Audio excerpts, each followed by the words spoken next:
DVV number 4 शुरू करते हैं। क्वेश्चन नंबर फर्स्ट डाउट है। One bag contains 3 white and 2 black balls। देखिए एक वन बैग है, contains 3 white and 2 black balls, and another bag contains 2 white and 3 black balls। ठीक है, तो एक बैग है उसमें 3 white और 2 black balls हैं, और दूसरे में क्या है 2 white और 3 black balls हैं। A ball is drawn from second bag। सबसे पहले ball is drawn from second bag। यहां से आपने एक बॉल निकाली, ठीक है, and placed in the first। ये पहला ऑपरेशन है। And then a ball is drawn from first bag and placed in second। ये दूसरा ऑपरेशन है। When the pair of operation is repeated, अब दोबारा से एक बॉल यहां से निकाली और यहाँ डाली, और फिर यहाँ से एक बॉल निकाली और यहाँ डाली। तो बिल्कुल डायग्राम ही अच्छे से बना लो कि हर चीज तुम्हें वैसे ही क्लियर हो जाए। ये पेयर ऑफ ऑपरेशन रिपीट कर दिया, जो फर्स्ट सेकंड था थर्ड फोर्थ वापस हो गया। तो इस बात की क्या प्रोबेबिलिटी कि first bag will contain 5 white balls. ठीक है, क्योंकि हर समय लैंग्वेज भी लिखने में बड़ी दिक्कत होती है, तो अगर आप डायग्राम भी अच्छा बना के एक्सप्लेन कर दोगे तो भी चल जाएगा। तो first bag will contain 5 white balls. तो ई इज द इवेंट कि भाई first bag will contain 5 white balls. तो बस इस इवेंट की प्रोबेबिलिटी क्या है कि सबसे पहले यहां से वाइट इसके अंदर जाए। ठीक है, सबसे पहले वाइट जाए। ठीक है, समझ में आ गया, वाइट जाए यहां से, उसके बाद क्या जाए यहां से यहां तक ब्लैक चली जाए। ब्लैक। हाँ, तो जो पहला ऑपरेशन हो, ये मेरा पहला ऑपरेशन था जो मैंने लिखा ऊपर, इसमें वाइट जा रही है। जो मेरा दूसरा ऑपरेशन है उसमें मेरी ब्लैक जा रही है। ठीक है, उसके बाद जो मेरा तीसरा ऑपरेशन, ऐसा करने से मेरे पास 4 वाइट हो गई। अब तीसरा ऑपरेशन उसमें फिर वाइट जा रही है। ये जो थर्ड ऑपरेशन चल रहा था मेरा, थर्ड ऑपरेशन, उसमें मेरी फिर वाइट जा रही है, तो हो गई 5 वाइट। ठीक है, और यहां से यहाँ चौथे ऑपरेशन फिर ब्लैक जा रही है। ठीक है, तो E इज द इवेंट कि भाई first bag contain all white balls, which is equal to भाई प्रोबेबिलिटी वाइट पहले यहां से यहाँ चली जाए, वाइट इन फर्स्ट ऑपरेशन, ऐसे लिख लो भाई, W इन फर्स्ट ऑपरेशन, फिर B in second operation. Arrow खींच के तो तुम भूलोगे नहीं फिर जब रिवाइज करोगे, मतलब कैसे भी इस तरह से लिख लो कि भाई तुम जब रिवाइज करो तो तुम्हें याद रहे। अब वाइट जब यहां से यहां तक जा रहा है तो वाइट आने की प्रोबेबिलिटी क्या है 2/5। अब जब यहां से यहां तक चला गया, ठीक है, जब यहां से यहां तक चला गया तो अब यहाँ 4 वाइट हो गई 2 ब्लैक, यहाँ 1 वाइट 3 ब्लैक। अब ये आफ्टर फर्स्ट ऑपरेशन, अब क्या हुआ कि अब आपने कहा यहां से ब्लैक जाएगी, तो ब्लैक जाने की प्रोबेबिलिटी क्या है 2/6। यही हुआ, तो अब ब्लैक यहाँ जाएगी, यहाँ 4 वाइट 1 ब्लैक रह गया, यहाँ 1 वाइट 4 ब्लैक हो गए आफ्टर सेकेंड ऑपरेशन। ठीक है ना, चलो अब आफ्टर सेकेंड ऑपरेशन ये हो गया, अब फिर वाइट जाएगी, तो अब वाइट जाने की प्रोबेबिलिटी क्या है, यहां से यहां जाएगी 1/5। ऐसा करने से आफ्टर थर्ड ऑपरेशन यहाँ 5 वाइट हो गई 1 ब्लैक, यहाँ 4 ब्लैक हो गए। अब थर्ड ऑपरेशन जब हो गया तब फोर्थ ऑपरेशन क्या है, यहां से फिर एक बॉल यहां जाएगी, तो ब्लैक ही जानी चाहिए, तो 1/6। ठीक है मैम, बट अपन ने फोर्थ ऑपरेशन क्यों किया? वो तो बोल रहा है ना 5 वाइट बॉल होनी चाहिए बस। लेकिन उसने बोला है ना ऑपरेशन रिपीटेड है, तो उसके बाद जब यहां से यहां तक जाएगा तो ऐसा नहीं हो मैं वाइट शिफ्ट कर दूं यहाँ, फोर्थ ऑपरेशन के बाद यहाँ 5 वाइट रहनी चाहिए, ऐसा नहीं हो तुम यहां से यहां तक वाइट शिफ्ट कर दो। फोर्थ मतलब अपन ऑपरेशन में थर्ड के बाद तुम्हें, नहीं रुक सकते थे? उसने क्वेश्चन में कहा हुआ है, लिखा है ना when the pair of operation is repeated, तब प्रोबेबिलिटी बतानी है कि first bag will contain 5 white. हाँ, पेयर है तो दोनों करने पड़ेंगे। हाँ बिल्कुल बिल्कुल, पेयर है तो ये दोनों, फर्स्ट सेकंड फिर थर्ड फोर्थ। चलो आगे बढ़े, question number 2। Question number 3, question number 4। Question 4 में ट्री बना लीजिए। ट्री से बहुत, क्योंकि हर सवाल जरूरी नहीं है आप नॉर्मल लैंग्वेज से लिख पाओ, तो कई बार क्या होता है आप ट्री बना लेते हो। मैं आज सिखाऊंगी भी आपको Bayes theorem, total probability theorem through tree diagram, ठीक डायग्राम से फटाफट हो जाता है। लेकिन वही है, फिर भी मैं स्कूल में ये कहती हूँ कि जहां तक हो सके बेस या टोटल प्रोबेबिलिटी के जैसे मैंने कल सिखाया पूरा लिख लिख के वैसे ही करो। हाँ, कोई प्रॉब्लम बहुत कॉम्प्लिकेटेड हो रहा हो, तुम्हें दिक्कत हो रही हो, तो फिर तुम ट्री बना के सब कुछ उसमें लिख दो, तब फिर कोई दिक्कत नहीं है। ठीक है ना, जैसे अब ये सवाल है, मैं ट्री बना के सब कुछ लिख दूं तो फिर कोई दिक्कत नहीं है। लेकिन जहां तक हो सके कोशिश यही करो जैसे मैंने कल सिखाया पूरी लैंग्वेज लिख के, क्योंकि तुमने सॉल्व भी देखे होंगे बेस के, देखे थे क्या सॉल्व बेस थ्योरम के एनसीईआरटी के, या अभी नहीं देखे? नहीं मैम, वो नहीं देखी एनसीईआरटी ठीक है, हाँ, तो वो एनसीईआरटी 13.3 अब दे दूंगी, तो उसके सॉल्व भी देखना। तो वो लोग तो क्या सब वैसे ही करते हैं लैंग्वेज लिख लिख के जैसे मैंने करे। बट ठीक है, कभी बहुत ऊट पटांग होता है हर चीज कैसे लिखो, तो ट्री बना लो। अब bag contains 3 red and 3 green. अब क्या कह रहा है, a person draws out 3 at random. अब वो जो 3 उठाएगा तो या तो 1 रेड 2 ग्रीन उठा सकता है। तो मैं सब कुछ लिख रही हूँ, जब सब कुछ लिख दोगे तो फिर नंबर कैसे काटेगा? ठीक है, फिर वो 2 रेड 1 ग्रीन भी उठा सकता है, वो 3 रेड भी उठा सकता है, और वो 3 ग्रीन भी उठा सकता है। अब क्या हुआ, he then drops 3 blue balls into the bag. अब उसने क्या बोला कि अब बची कितनी थी अपने पास, ये निकाल लिए तो ड्रॉन है, यहाँ सब कुछ लिख दो, सब कुछ लिख दो, तो फिर कोई टेंशन ही नहीं है। ये मैंने निकाल लिया, बची कितनी, बची कितनी 2 रेड और 1 ग्रीन, 1 ग्रीन।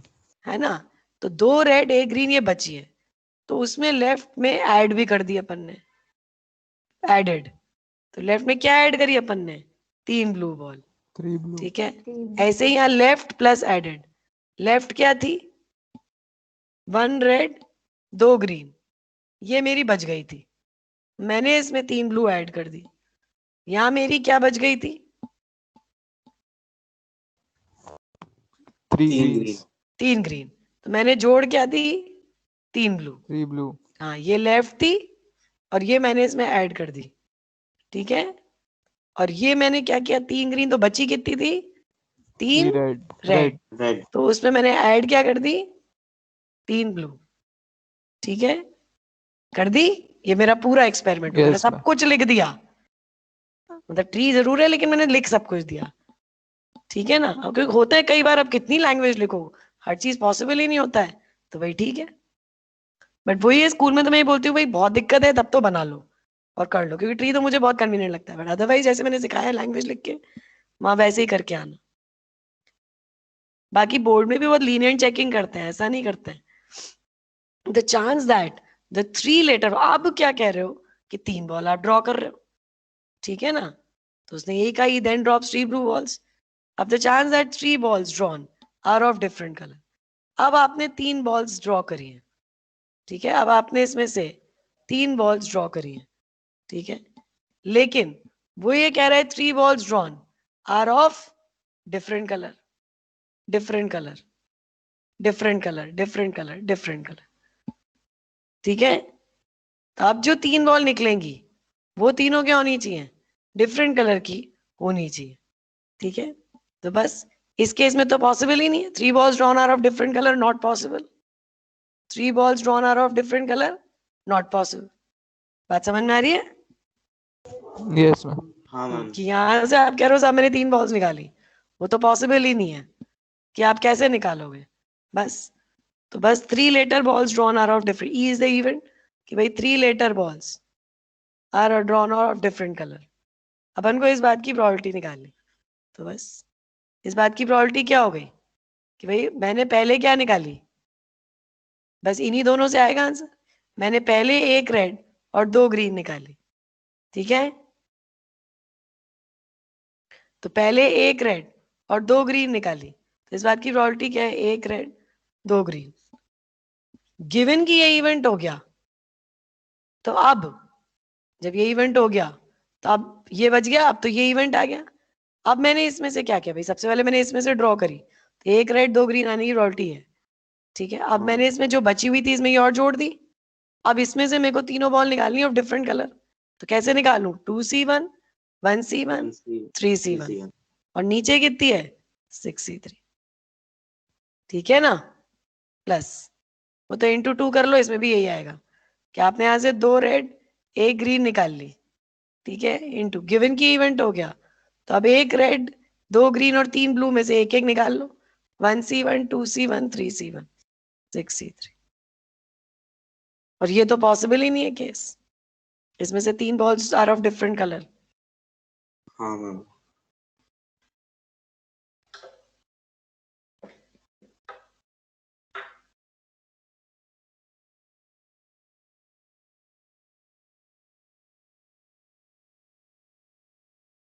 ठीक है, प्रोबेबिलिटी में बस ये कि आपको कायदे से लिखना होता है कि भाई उनको हर चीज समझ में आ जाए। चलो आगे बढ़ूं। Yes question number 5, ma'am, doubt है। a biased coin with probability P of heads is tossed। ठीक है, अच्छा आपकी बार हेड आने की प्रोबेबिलिटी P है, हाफ नहीं है, जब तक कि हेड नहीं आ जाता for the first time. Required number of tosses even है, मतलब या तो सेकंड टॉस में हेड आ जाए, या फोर्थ टॉस में हेड आ जाए, या सिक्स्थ टॉस में हेड आ जाए। इस बात की प्रोबेबिलिटी 2/5 दे रखी है, बस हो जाएगा अब तो टेल आने की प्रोबेबिलिटी 1 - P है, हेड आने की P दे रखी है, फिर टेल आने की 1 - P है, हेड आने की P है, तो बस हाँ। जीपी बन रही है।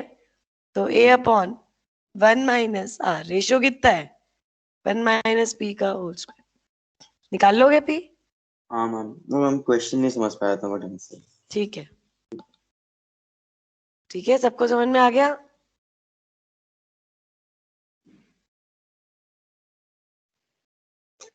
Yes ma'am. ये ध्रुव ने ज्वाइन नहीं किया है क्या अभी तक?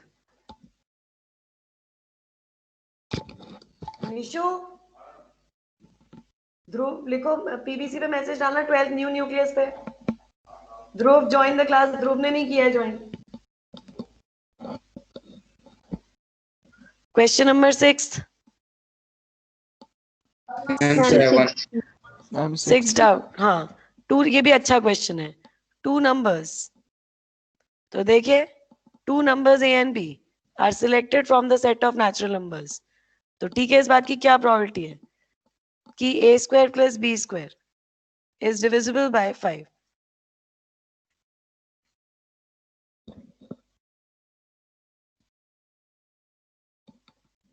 ठीक है,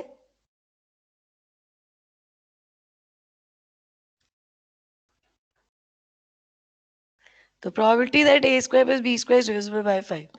अच्छा मुझे एक बात बताइए, स्क्वायर ऑफ अ नंबर वो किस पे एंड होता है? स्क्वायर ऑफ अ नंबर 5 6 9 0 1 4 5 6 9, किसी भी यस नंबर का स्क्वायर या तो इस पे होता है, इस पे या इस पे। तो favourable ordered pairs, favourable ordered pairs A², B² can be, ठीक है, तो favourable ordered pairs A², B² वो क्या होंगे, ये अपन देख लेते हैं। ठीक है, favourable ordered pairs A², B² क्या क्या हो सकते हैं कि ये 0 पे एंड करे, ये भी 0 पे, या 5 पे 5 पे, या 0 5, या 5 0, 4 तो ये हो गए। ठीक है, 8 और आएंगे, ये 1 पे एंड करे, ये 4 पे, 1 4 4 1, 6 9 9 6, 4 6 6 4, और क्या होगा? मैम 1 और 9। हाँ ये मिस हो गया, 1 9 9 1, बस यही आएंगे। ठीक है, तो क्या आ जाएगा, तो बस ये मेरे फेवरेबल ऑर्डर पेज है, मुझे इनकी प्रोबेबिलिटी निकालनी। तो देखिए प्रोबेबिलिटी कि A² एंड्स इन 0, कि square of a number ends इन 0, इस बात की प्रोबेबिलिटी क्या है कि जब वो नंबर खुद 0 पे एंड करे, और वैसे वो 1 नंबर by 10 तरीके 10। से एंड कर सकता है। Probability that square of a number ends इन 1, ठीक है, तो 1 पे कब एंड करेगा, जब वो नंबर या तो 9 पे एंड करे या 1 पे एंड करे, यही करेगा वो नंबर खुद, या तो 1 Yes, पे एंड ma'am. करे या 9 पे एंड करे, तभी उसका स्क्वायर 1 पे एंड करेगा। 4 पे कब एंड करेगा, जब वो नंबर 2 पे एंड करे या 8 पे एंड करे, फिर 5 पे कब एंड करेगा 1/10, जब वो नंबर 5 पे एंड करे। 6 पे कब एंड करेगा, जब वो नंबर 4 पे एंड करे या 6 पे एंड करे, तभी उसका स्क्वायर 6 पे एंड करेगा, 2/10 आ गया। और कोई नंबर 9, किसी नंबर का स्क्वायर 9 पे कब एंड करेगा, जब वो नंबर 3 पे एंड करे या 7 पे एंड करे। क्लियर हो गया? बस अब डायग्राम। तो बस probability that a square plus b square is divisible by 5, तो बस ये फेवरेबल है, इनकी प्रोबेबिलिटी लिखो। a स्क्वायर 0 पे एंड करेगा 1/10 इंटू 1/10, ऐसा कितनी बार करेंगे, 4 बार, प्लस 1 पे एंड करेगा 2/10, 4 पे एंड करेगा 2/10, कितनी बार, 8 बार। आ गया आंसर?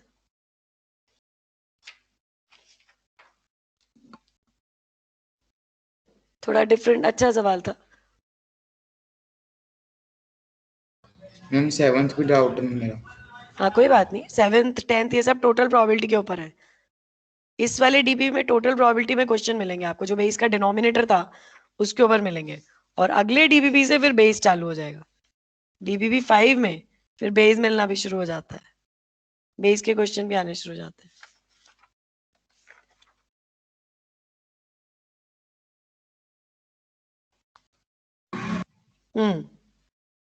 चलिए तो आगे बढ़ते हैं। क्वेश्चन नंबर 7 देखिए, ये तो टोटल प्रोबेबिलिटी पे क्वेश्चन है, जो डिनोमिनेटर है बेस है, बोला ए इवेंट के होने की total probability. When a missile is fired from a ship, the probability that it is intercepted, ठीक है, तो when a missile is fired from a ship, the probability that it is intercept, मतलब उसके आगे कोई रुकावट होगी, तो आर इज द इवेंट कि मिसाइल इज इंटरसेप्टेड, मिसाइल के आगे रुकावट है, तो पी आर दे रखा है 1/3, तो ऑब्वियसली रुकावट नहीं होने की प्रोबेबिलिटी क्या हो गई, 2/3, ठीक है। रुकावट होने की प्रोबेबिलिटी 1/3 है, तो रुकावट नहीं होने की प्रोबेबिलिटी क्या है, 2/3। Probability that the missile hits the target given that it is not intercepted, तो एच इज द इवेंट की मिसाइल हिट्स द टारगेट। अब लैंग्वेज में पूरी पूरी लिखवा रही हूँ कि आपको भाई स्कूल के लिए दिक्कत नहीं हो। तो अब गिवन कि it is not intercepted, missile के आगे कोई रुकावट नहीं है, तो हिट होने की प्रोबेबिलिटी 3/4 है। तो ऑब्वियसली गिवन की अगर रुकावट नहीं है तो हिट नहीं होने की प्रोबेबिलिटी 1/4 हो जाएगी, ठीक है। और अगर रुकावट होगी तब तो फिर हिट होने की प्रोबेबिलिटी 0 ही हो जाएगी, जब आगे रुकावट ही है तो हिट कैसे होगा, ठीक है ना। तो फिर देख लेते हैं, मतलब गिवन की अगर रुकावट है तो अपन कॉमन सेंस से ही लिख सकते हैं, तो हिट होने की प्रोबेबिलिटी 0 हो जाएगी। If 3 missiles are fired independently, एक एक करके छोड़ी गई, तो what is the probability that all 3 hits the target. तो मुझे इस बात की प्रोबेबिलिटी चाहिए to find H and H and H, ठीक है, एच एच एच की प्रोबेबिलिटी चाहिए, तो अपन एक एच की प्रोबेबिलिटी निकाल लेते हैं, बस ये तीनों मल्टीप्लाई कर देंगे।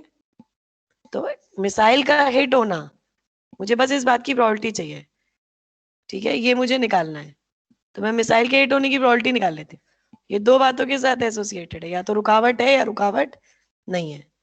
मुझे मिसाइल के हिट होने की प्रोबेबिलिटी चाहिए, या तो वो रुकावट है या फिर रुकावट नहीं है। तो पी रुकावट है इंटू गिवन की रुकावट है तो हिट होने की प्रोबेबिलिटी, प्लस पी रुकावट नहीं है इंटू गिवन की रुकावट नहीं है तो हिट होने की प्रोबेबिलिटी, ठीक है। तो रुकावट है 1/3, गिवन की रुकावट है तो हिट होने की प्रोबेबिलिटी 0, रुकावट नहीं है 2/3, गिवन की रुकावट नहीं है तो हिट होने की प्रोबेबिलिटी 3/4, हाफ आ गया। तो ये हाफ सिंगल हिट की प्रोबेबिलिटी आई है, तो पी एच एच एच की प्रोबेबिलिटी 1/8 आ जाएगी, इंडिपेंडेंट है, मल्टीप्लाई हो जाएगी। तो ये टोटल प्रोबेबिलिटी के ऊपर क्वेश्चन है।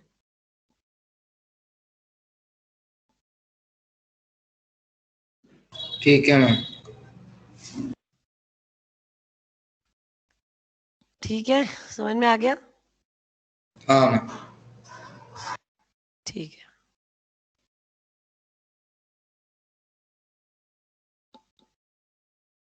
आज मंशा भी नहीं दिख रही है मुझे। कोई जानता है तो उसके घर में फोन कर दो, और तने ध्रुव के घर पे अगर लगा सकते हो तो एक बार उसका कोई पर्सनल व्हाट्सएप हो तो कर दो। मैम उसको मैसेज है अभी अभी कि मैं डॉक्टर के पास जाना है, उससे तबीयत अच्छा, खराब है उसकी। ठीक है।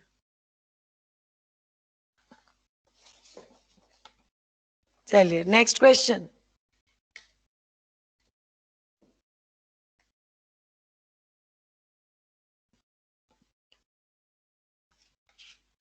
क्वेश्चन नंबर आगे बढ़े। Yes 8th, ma'am. 9th and 9। 10th। 9th अच्छा सवाल है। क्वेश्चन 9 देखो। A fair dice is tossed repeatedly. ठीक है, A fair dice is tossed। और उधर मंशा को भी डालो ट्यूलर पे। 12 ट्यूलर पे मंशा absent. A fair dice is tossed repeatedly. Mr. A wins. Fair dice is tossed repeatedly. Mr. A wins if it is 1 or 2 on 2 consecutive tosses.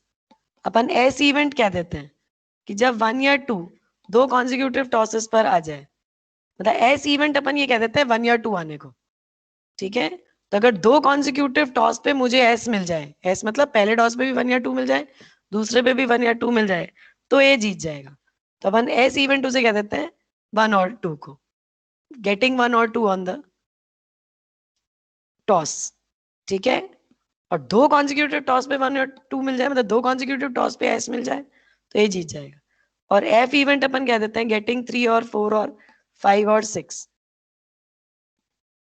ठीक है, ये मेरा एफ इवेंट है ऑन 1 टॉस। ठीक है, तो किसी टॉस पे ऑन अ टॉस मुझे तो 1 या 2 किसी टॉस पे मिल जाए ऑन अ टॉस, और यहाँ पे भी मुझे किसी टॉस पे मिल जाए। ठीक है, अब अगर दो कॉन्जिक्यूटिव टॉसेस पे एफ मिल जाता है तो बी जीत जाएगा, और दो कॉन्जिक्यूटिव टॉस पे अगर एस मिल जाता है तो ए जीत जाएगा। ए कब जीतेगा? तो ए कब जीतेगा, तो पहले पी एस की प्रोबेबिलिटी निकाल लो। 1 या 2 आने की प्रोबेबिलिटी 2/6, 1/3, और एफ की प्रोबेबिलिटी क्या है? 2/3। ठीक है, तो प्रोबेबिलिटी दैट ए विंस। ठीक है, प्रोबेबिलिटी दैट ए विंस। तो ए कब जीतेगा?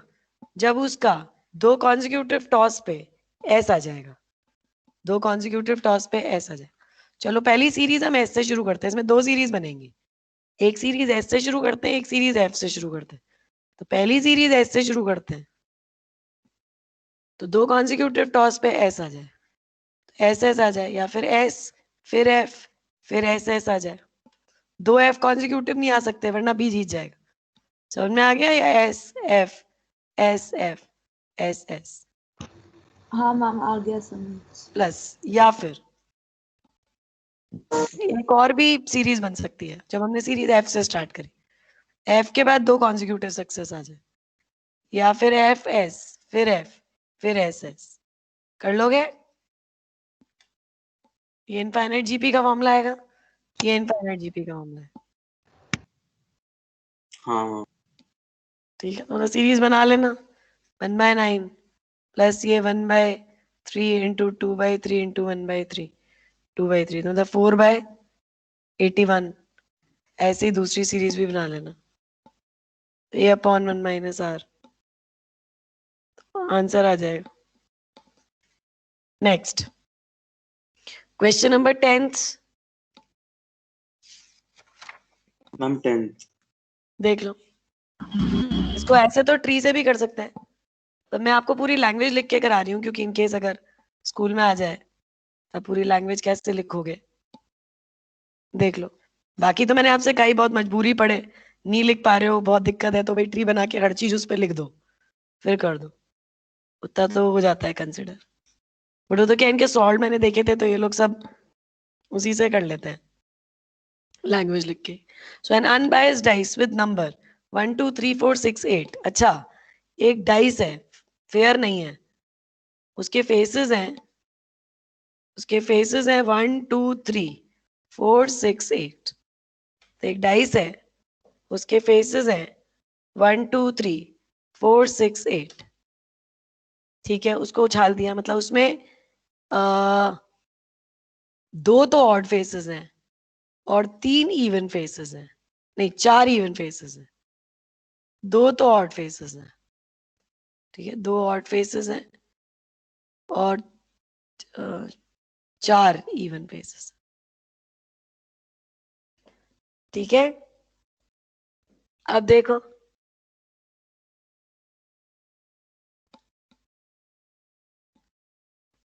ठीक है, तो अब आपके पास आ गया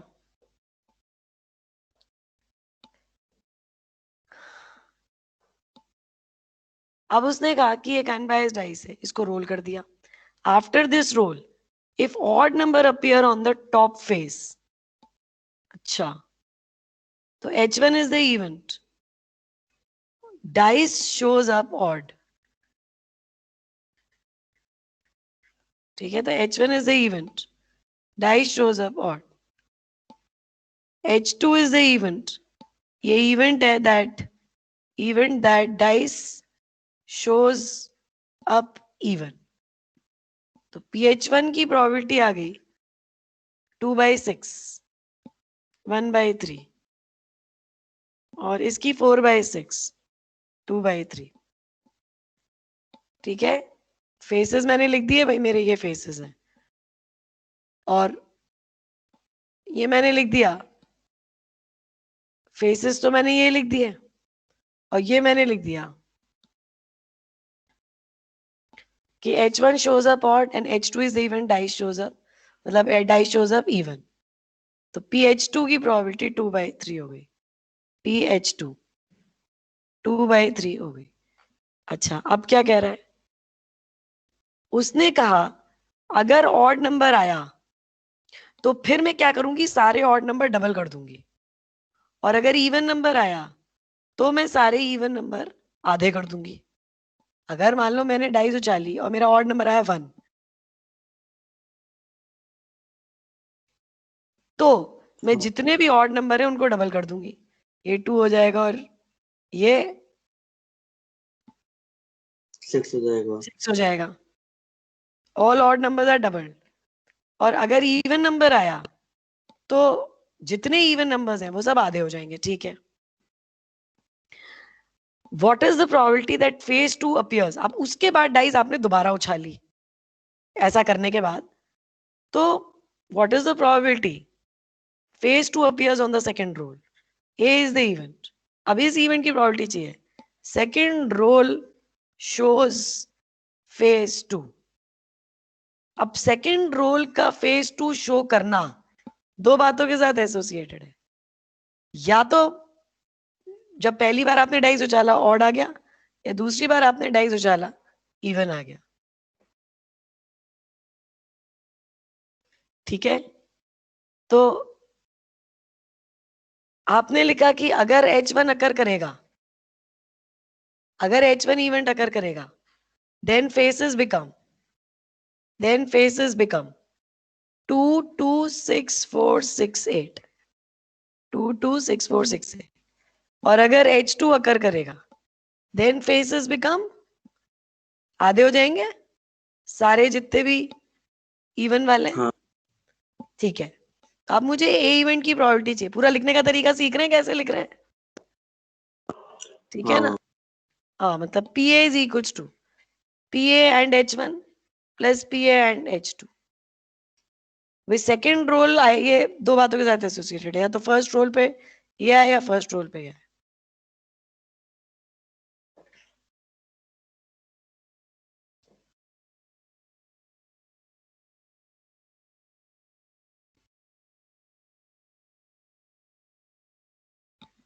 अब बोलो PH1, पहले डाइस ने ऑड शो किया, गिवन की डाइस ने ऑड शो किया तो सेकेंड रोल 2 शो करे, plus PH2 into PA given H2 मैं लैंग्वेज पूरी पूरी आपको सब कुछ अच्छे से लिख के बता रही हूँ कि भाई आपको बोर्ड में दिक्कत नहीं है। PH1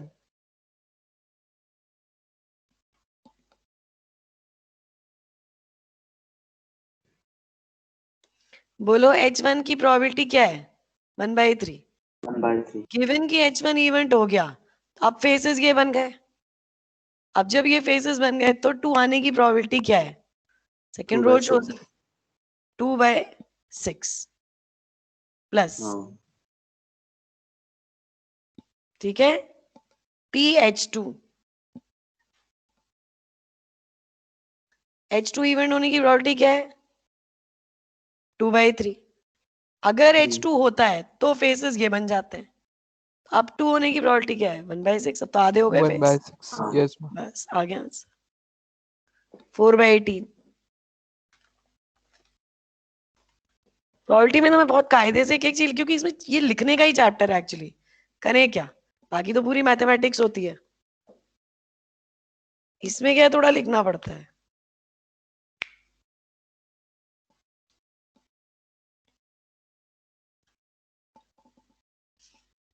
next ma'am 11। 11 डाउट है।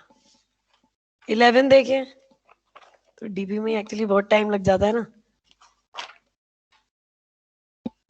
देखो, 2 loaded dice each have a property. अच्छा, मतलब अनफेयर है, डाइस बायस्ड है। फेस 2 और 4 is 3 times as likely to occur। ठीक है, तो प्रोबेबिलिटी ऑफ फेस 1, 3, 5 और 6 is P for each face. Her face के आने की प्रोबेबिलिटी P है। लेट, तो probability of each of faces 2 और 4 कितनी हो जाएगी? 3P हो जाएगी। 3 गुना है। अब इनका सम तो बनी आएगा P plus P plus P plus P plus 3P plus 3P। तो P की वैल्यू 1/10 है। तो बस 1 आने की प्रोबेबिलिटी पता है, P है। यही 3 आने की भी है, यही 5 आने की भी है, और यही 6 आने की भी है। और 2 हाँ या मैम। 4 आने की प्रोबेबिलिटी 3/10 है। अब कर लो। अब उसने कहा अगर ऐसी 2 डाइस उछाली गई तो 7 का टोटल आएगा। इस बात की क्या प्रोबेबिलिटी है? 7 का टोटल कब आएगा? जब 1/6 आ जाए, या 6/1 आ जाए, या 2/5 आ जाए, या 5/2 आ जाए, या 4/3 आ जाए, या 3। तो 1/6 आने की क्या प्रोबेबिलिटी? पहली डाइस पे 1 आ जाए, दूसरी डाइस पे 6 आ जाए। 6 आने की प्रोबेबिलिटी रहेगी तो 1/10 ही। ठीक है, 1/6, 6/1। फिर ऐसे ही 2/5, ठीक है, 5/2, फिर 4/3,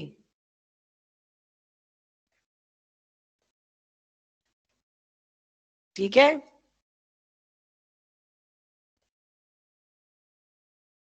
यस गया मैम। खत्म। हाँ मैम। नेक्स्ट, ऐसे सुनने के बाद नहीं लगेगा कि बहुत टफ था क्वेश्चन। हाँ, क्वेश्चन 12 करना है क्या? अगेन टोटल प्रोबेबिलिटी है कि आर पे एंड करे, दो बातों के साथ एसोसिएटेड है। या तो पहले बी पे चली जाए फिर आर पे जाए, तो बी पे जाने की प्रोबेबिलिटी 1/6। फिर तो श्योर इवेंट है आर पे ही जाएगी क्योंकि एडजेसेंट ही उड़ रही है। प्लस, या फिर पहले वाइट पे जाए 1/6 इंटू फिर आर पे जाने की प्रोबेबिलिटी हाफ है, क्योंकि वाइट पे जाने के बाद या तो येलो पे भी जा सकती है या आर पे भी जा सकती है। ठीक है, हाँ इसमें टोटल प्रोबेबिलिटी के मिलेंगे क्वेश्चन इसमें। तो 13th, हाँ मैम 13। क्या बात कर रहा है? 13 में क्या दिक्कत हो गई? हाँ, 13 में तो ऑप्शंस हैं। कौन सा हाँ स्टेटमेंट मैम दिक्कत कर रहा है? सी। सी तो क्लास में पहले लेक्चर में तीसरी लाइन ही लिखवाई है ये। तो पहले ही लेक्चर में लिखवाया तो क्या is the number of tosses?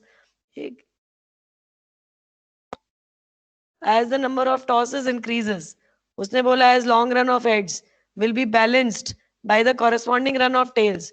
So overall, मैंने कहा था ना एग्जैक्ट वर्ड तो प्रोबेबिलिटी में कुछ होता ही नहीं है, कि जैसे जैसे तुम हाँ नंबर ऑफ टॉसेस बढ़ाते जाओगे नहीं हाँ मैम हाँ तो फिर हाँ कहा था। तो तुम्हारा एग्जैक्ट कैसे आ जाएगी प्रोबेबिलिटी? ओवरऑल प्रोपोर्शन जो तुम्हारा वो एग्जैक्ट कैसे आ जाएगा? बी सही है, proportion of head will be about half.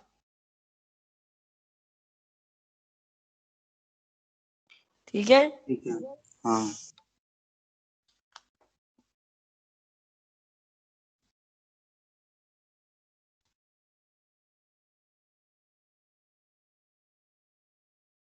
ठीक है।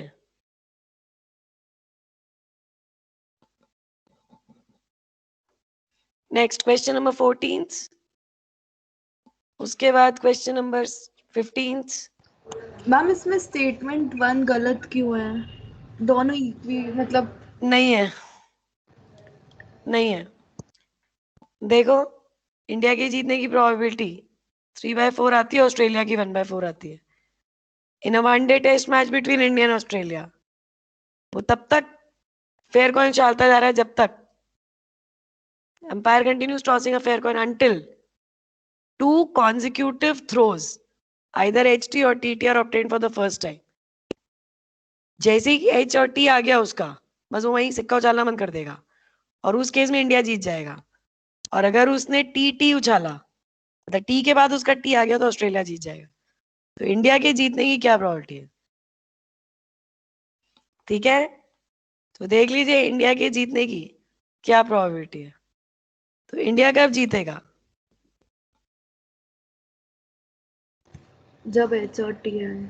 तो कैसे आएगा? एक सीरीज तो ये बनेगी, या तो H आ जाए फिर T आ जाए, या H T आ जाए, या H T आ जाए, या फिर सीरीज मान लो T से शुरू हुई तो T के बाद T तो नहीं आएगा वरना ऑस्ट्रेलिया जीत जाएगा। तो T के बाद क्या आएगा? H आएगा। ठीक है,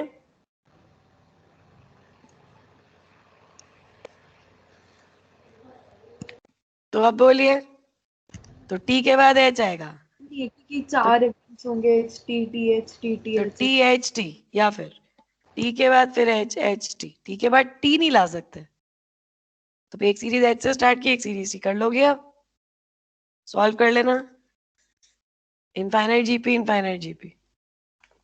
ठीक है, हाँ नेक्स्ट आगे बढ़िए।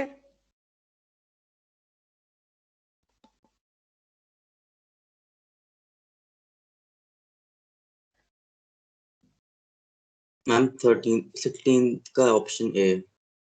16 का option A.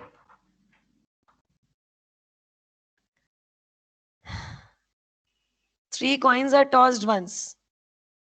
Two of them at least must land the same way. Conditional probability है। 3 कॉइन्स को जब उछाला तो उसमें से 2 जो है,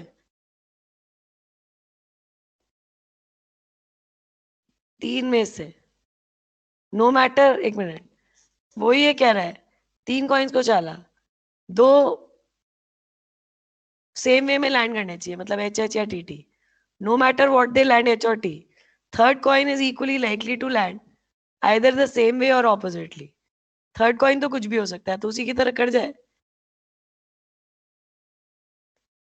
नहीं, chance that all 3 land in the same वे, तो इस बात की क्या प्रोबेबिलिटी है कि all 3 land in the same way? All 3 land in the same way given कि 2 सेम वे में लैंड करेंगे। तीसरा कुछ भी हो सकता है, तो तीसरा कुछ भी हो सकता है, तो तीसरा H भी हो सकता है, और तीसरा टेल भी हो सकता है। भी हो सकता है। ऐसे ही TTH TTT भी हो सकता है। अरे तो ये तो बेकार की चीज हो गई, ये तो सारे ही केस आ गए आपके, आठों के केस ही तो आ गए।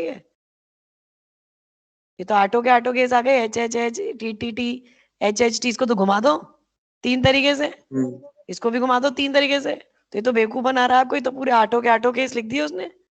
3 सिक्के को चल रहा है और इन दोनों की प्रोबेबिलिटी पूछ रहा है, तो 1/8 आ गई। ये इस इवेंट की प्रोबेबिलिटी 1/8 होती है, इसकी भी 1/8, तो 2/8 आंसर आ गया।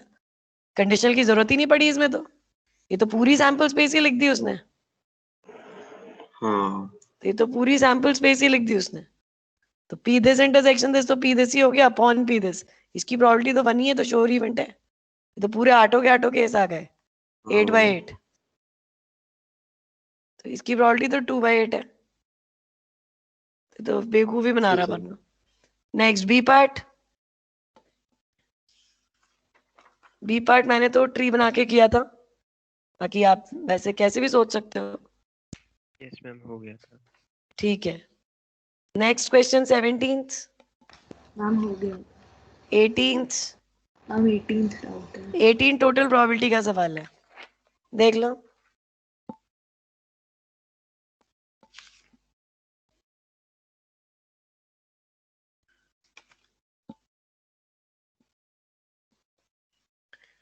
A is one of the 6 horses entered for a race. A कोई घोड़ा है, A is a horse and it is to be ridden by one of the 2 jockeys B or C.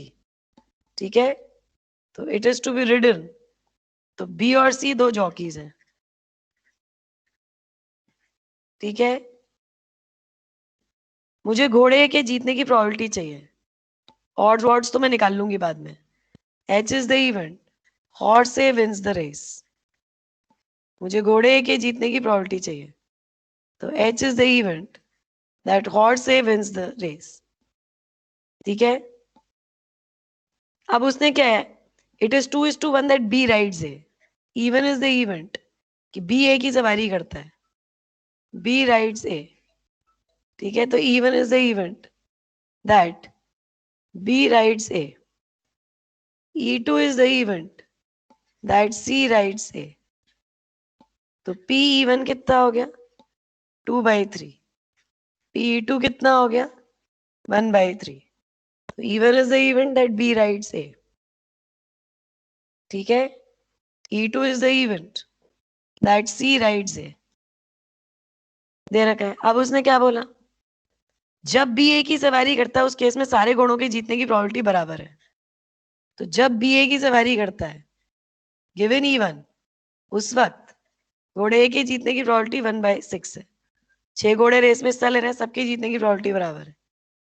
जब सी ए की सवारी करता है तो ए के जीतने की प्रोबेबिलिटी ट्रिपल्ड हो जाती है, तो 3/6 ये हो गई। इफ सी राइड्स ए तो घोड़े के जीतने की प्रोबेबिलिटी ट्रिपल्ड हो गई। तो what are odds against his winning, तो पहले जीतने की प्रोबेबिलिटी निकाल लेते हैं। तो घोड़े के जीतने की प्रोबेबिलिटी, घोड़े का जीतना 2 बातों के साथ एसोसिएटेड है, या तो बी ए की सवारी करेगा या सी ए की सवारी करेगा। तो घोड़े के जीतने की प्रोबेबिलिटी हो गई P H intersection E1 plus P H intersection E2। घोड़े का जीतना 2 बातों के साथ एसोसिएटेड, तो या तो बी ने ए की सवारी करी इनटू गिवन की बी ने ए की सवारी करी तो घोड़ा जीत जाए, प्लस P2 बी सी ने ए की सवारी करी इनटू गिवन की सी ने ए की सवारी करी तो घोड़ा जीत जाए। ठीक है, तो A is a horse, B and C are jockeys। A घोड़ा है, A is horse, B और C जॉकी है। H इवेंट है, horse से wins the race। अब तो कर लो 1/6 P2 तो जीतने की प्रोबेबिलिटी है। आंसर कितना आ गया 5/18। तो नहीं जीतने की प्रोबेबिलिटी क्या हो गई 13/18। तो ऑड्स अगेंस्ट विनिंग क्या हो गया 13:5। नहीं जीतने की प्रोबेबिलिटी अपॉन जीतने की प्रोबेबिलिटी।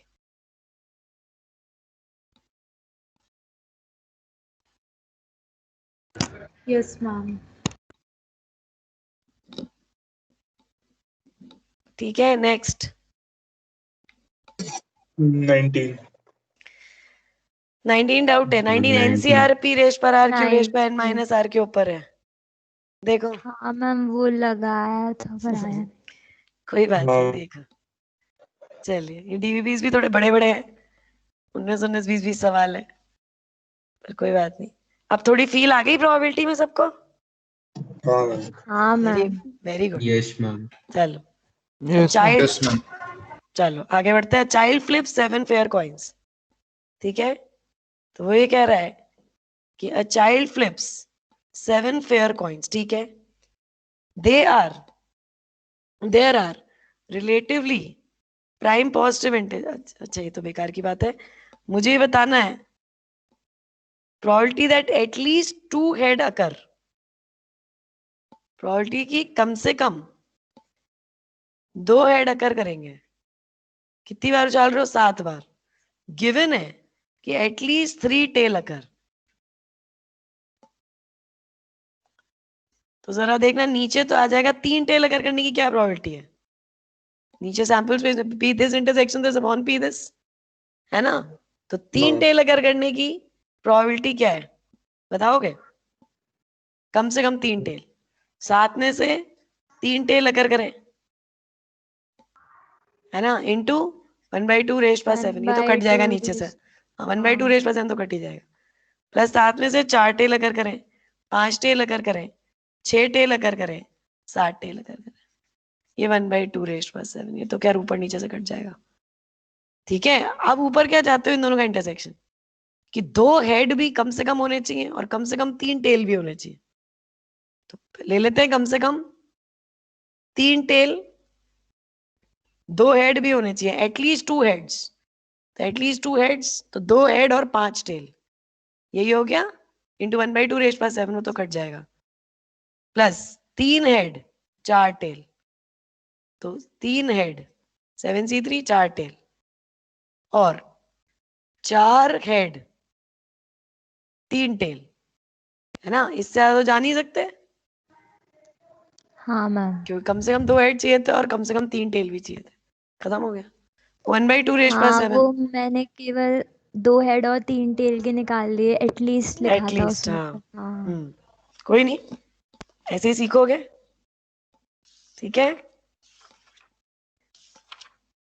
मैम हाँ मैम तो 2 हेड्स और 3 टेल्स के लिए अपन ने 7 से 2 क्यों किया? क्योंकि 3 टेल्स तो अपन ने पहले ही फिक्स कर दिया ना। नहीं नहीं नहीं, मैं इन दोनों का इंटरसेक्शन ले रही हूँ, मुझे ये भी चाहिए एंड ये भी चाहिए, इस इवेंट की प्रोबेबिलिटी चाहिए, फिक्स थोड़ी क्या है। Probability of A intersection B upon PB, P A intersection B upon PB, तो नीचे आ गया ना पीबी, नीचे करा आपने, सैंपल स्पेस रिड्यूस कर दी ना, पूरी नहीं ली आपने सैंपल स्पेस, सिर्फ इतनी ली है। तो उसमें से 2 हेड आने की, कम से कम 2 हेड आने की प्रोबेबिलिटी, तो गिवन की कम से कम 3 टेल आ रहे हैं, तो कम से कम 2 हेड आने की क्या प्रोबेबिलिटी है? तो 2 हेड और कम से कम 2 टेल, तो 2 हेड लिए 5 tail, 3 head 4 tail, 4 head 3 tail, ये दोनों बातें कवर कर दी मैंने। ठीक है, चलो तो अब आगे बढ़िए।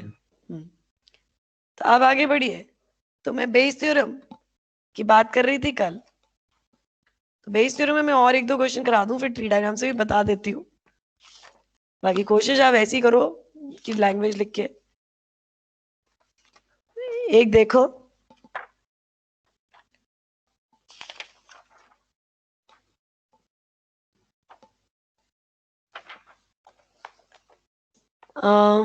ये देखो, अर्न वन कंटेन्स, स्टार्ट करते हैं।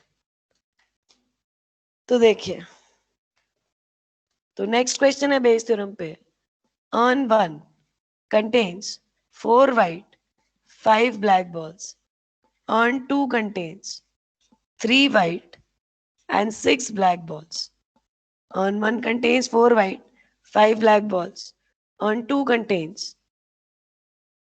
5 this and this। ठीक है, अब one urn is chosen at random, one urn is chosen at random and a ball is drawn and its color is noted and replaced back, यानी कि independent trial है, in the same urn।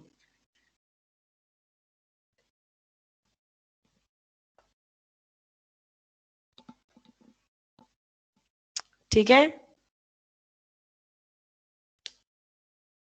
again a ball is drawn from the same urn। तो आपने पहले कोई भी एक earn choose किया, उसमें से एक बॉल निकाली और वापस उसी अर्न में डाल दी, सेम अर्न में डाल दी जो अर्न चूज किया था. Again a ball is drawn from the same earn. Again a ball is drawn from the same earn, मतलब जो आपने अर्न चूज कर चुके हो पहले, उसी अर्न में से आप दोबारा बॉल निकाल रहे हो. Colour noted and replaced. फिर से देख लिया क्या कलर आ रहा है, फिर रिप्लेस कर दिया. मतलब सब इंडिपेंडेंट ट्रायल है. The process is repeated 4 times. ऐसा मैंने 4 बार किया. मेरे 4 इंडिपेंडेंट ट्रायल्स हैं. कैसा मैंने 4 बार किया. समझ में आया? हाँ. Yes ma'am. चलो, ये मेरे 4 इंडिपेंडेंट ट्रायल्स हैं. मैम तो चारों बार एक ही अर्न में से निकाला है ना? हाँ सेम. ठीक है, लेकिन सबसे पहले अर्न चूज किया होगा आपने, या तो ये किया होगा या ये किया होगा. ठीक है. मैम. हाँ. अच्छा, अब ये 4 बार हो गया. अब क्या कह रहा है? The process repeated 4 times and as a result one ball of white color and 3 of black color are noted.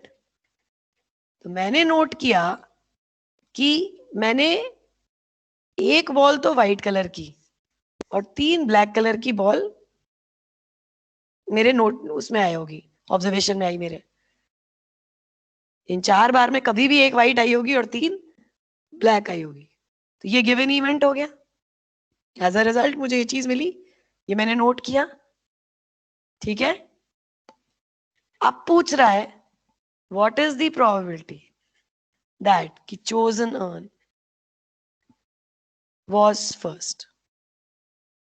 अब बोल रहा है what is the probability that the chosen urn was first.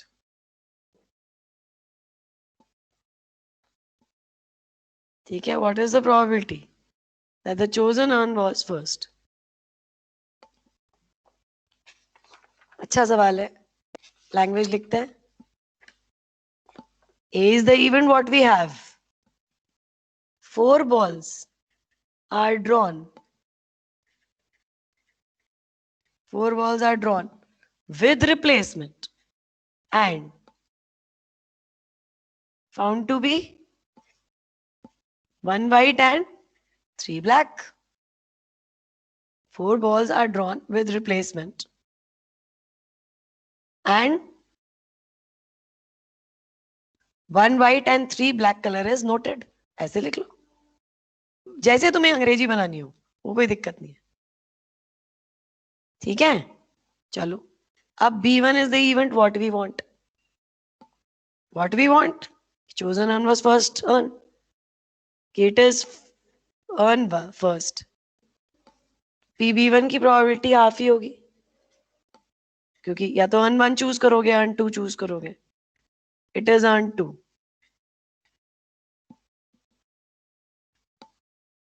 अब मुझे चाहिए क्या? मुझे चाहिए PB1 गिवन A. गिवन की ये इवेंट हो रहा है, तो अर्न 1 चूज करने की क्या प्रोबेबिलिटी है? ठीक है. अब PA गिवन B1 निकाल लें और PA गिवन B2 निकाल लें, तो फिर तो काम चल ही जाएगा. तो PA गिवन B1, गिवन की मैंने अर्न 1 चूज किया, तो इस बात की क्या प्रोबेबिलिटी है कि मेरे जो 4 इंडिपेंडेंट ट्रायल थे उसमें से मेरे 3 बार क्या निकले? ब्लैक और एक व्हाइट. 3 ब्लैक और 1 व्हाइट. हाँ. तो अब ये तुम्हारे पर, तुम सक्सेस किसको बोलते हो, फेलियर किसको बोलते हो? तो मान लो तुमने यूजिंग NCR P रेश पर R Q रेश पर N minus R the probability of R number of successes यही होती है. तो यूजिंग P फॉर्मूला क्यों लगाएंगे? क्यों नहीं लगाएंगे?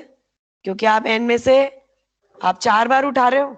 4 बार में से किसी भी एक ट्रायल में आपका ये आ सकता है. एक व्हाइट और किसी भी 3 ट्रायल में भी आ सकता है, फर्स्ट में आ जाए या सेकंड में आ जाए या थर्ड में आ जाए, सारी प्रोबेबिलिटीज हाँ का सम करके। इंडिपेंडेंट ट्रायल्स है। हाँ और इंडिपेंडेंट है। हाँ तो यूजिंग फॉर्मूला लिख दो भाई साइड में, using P R is equal to NCR, P raise power Q raise power minus R where N is 4, R is 1, ठीक है। मैं सक्सेस किसको मान रही हूँ, वाइट को मान रही हूँ, ठीक है। तो उस वाइट के आने की प्रोबेबिलिटी क्या है, 4/9। अर्न 1 में से वाइट आने की प्रोबेबिलिटी क्या है, 4/9। 4/9। हाँ यस और मैम। फेलियर की 5/9, ठीक है। तो यूजिंग दिस फॉर्मूला N 4 ले रही हूँ, R 1 ले रही हूँ, ठीक है। ये फॉर्मूला यूज हाँ कर मैम। P, इसको P का मतलब ये स्टैंडर्ड सिंबल होता है P और Q, P probability of success है, तो समझ में आ जाएगा कि probability of getting white ball. नहीं तो और क्लियर लिख देना यार कि P is probability of success, that is probability of getting white ball, ठीक है। हम सक्सेस व्हाइट बॉल को मान रहे हैं, बाकी तो अपन ने और अच्छे से तो कर ही दिया है क्लियर, ठीक है। तो बस P A गिवन, गिवन की मैंने अर्न 1 चूज किया, तो अब मुझे 4 में से एक सक्सेस मिल जाए, किसी भी मोमेंट में मिल जाए, चाहे फर्स्ट ट्रायल में वाइट आ जाए, चाहे सेकंड ट्रायल में वाइट आ जाए, चाहे थर्ड ट्रायल में वाइट आ जाए, चाहे फोर्थ ट्रायल में वाइट आ जाए, ठीक है। तो 4C1 ये कितना आ गया, NCR सक्सेस एक ही बार मिल रही है, वाइट एक ही बार मिल रही है, तुम जिसको भी मान रहे हो उसके अकॉर्डिंग लिख लो। तुम उसको सक्सेस मान रहे हो तो उसको सक्सेस कह दो, इसको P कह रहे हो इसको Q, एक ही बात है, P raise power 3 Q raise power 1, ठीक है। फिर PA गिवन B2 लिखो, मतलब आप यहाँ पे लिख लो कि नोट दैट, और अच्छे से एक्सप्लेन करना है बोर्ड में, तो note that events are independent. मैं तो क्या सब कुछ लिख देती हूँ, कहीं नंबर काटने की कोई गुंजाइश ही ना बचे। विद P वाइट, वाइट मेरी सक्सेस है एज सक्सेस, ठीक है। Note that events are independent with white as success and black ball as failure, ठीक है। इवेंट इंडिपेंडेंट है, विद वाइट मैंने सक्सेस मानी है और ब्लैक मैंने फेलियर मानी है, ऐसे लिख दो। तो वाइट सक्सेस मानी है तो स्मॉल p आ गई ना, अब तो ठीक है। मैम अब ये इससे बिना ज्यादा तो कर सकते हैं, क्या ये बिना फॉर्मूला के भी तो कर सकते हैं। कर लो, अगर तुम कर सकती हो तो ठीक है। मुझे तो फॉर्मूले से मेरा एक लाइन में हो जाएगा भाई, इस ट्रायल पर आ जाए इनमें नहीं आए, इस ट्रायल पर आ जाए इनमें नहीं आए, इस ट्रायल पर आ जाए इनमें नहीं आए, इस ट्रायल पर आ जाए इनमें नहीं आए, ऐसे कर लो, उसका मतलब ही यही निकलता है। अब PA given B2, PA given B2 क्या है कि आप जब अर्न 2 चूज किया, समझ में आ गया अब तो अच्छी तरीके से अपने सब कुछ लिख दिया साइड में। PA गिवन B2, ठीक है, बोलो PA गिवन B2 क्या है, गिवन की अर्न 2 चूज किया, तो अब मुझे एक सक्सेस मिल जाए, तो एक सक्सेस मिल जाए मतलब 3/9 और 3 1 फेलियर मिल जाए 6/9, तो किसी भी हाँ एक अटेम्प्ट में सक्सेस मिल जाए। बस अब मैंने सारा डेटा लिख दिया है, अब तो निकाल सकते हो PB1 गिवन है, तो है ना। तो PA given B1 into PB1, PB ये तो कट ही जाएगा नीचे से, upon PA given B1 into PB1 plus PA given B2 into PB2, ये तो कट ही जाएगा, हाफ हाफ तो पड़। आंसर लिख देती हूँ इसका, ये आएगा, ठीक है। Yes ma'am. तो बेस फिर मैं एक आपकी शीट से लेना चाह रही थी मैं, एक्सरसाइज 2 में से,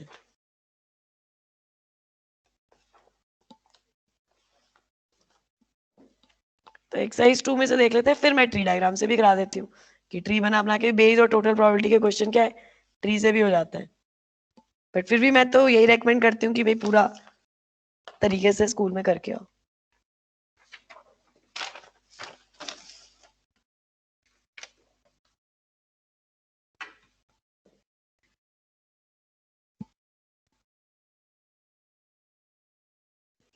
एक एक्सरसाइज 2 अगर आपके पास शीट है तो निकाल लीजिए, एक्सरसाइज 2 का क्वेश्चन नंबर 6, इसमें रैंक बूस्टर नहीं है,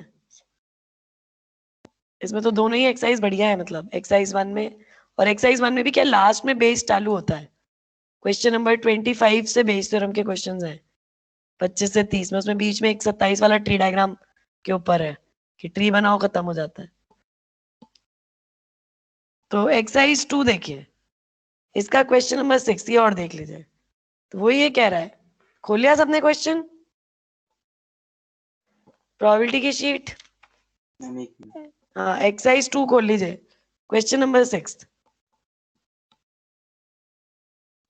शुरू में तो 6 स्पेशल डीवीपी हैं, फिर एक्सरसाइज 1 है, फिर एक्सरसाइज 2। सबने खोल ली शीट? और एनसीईआरटी बिल्कुल लेके बैठा करो। Yes, ma'am. हाँ मैम। Yes. देखो, there are 2 packs A and B of 52 playing cards। ठीक है, वो ये कह रहा है कि there are 2 packs A and B of 52 playing cards। ठीक है,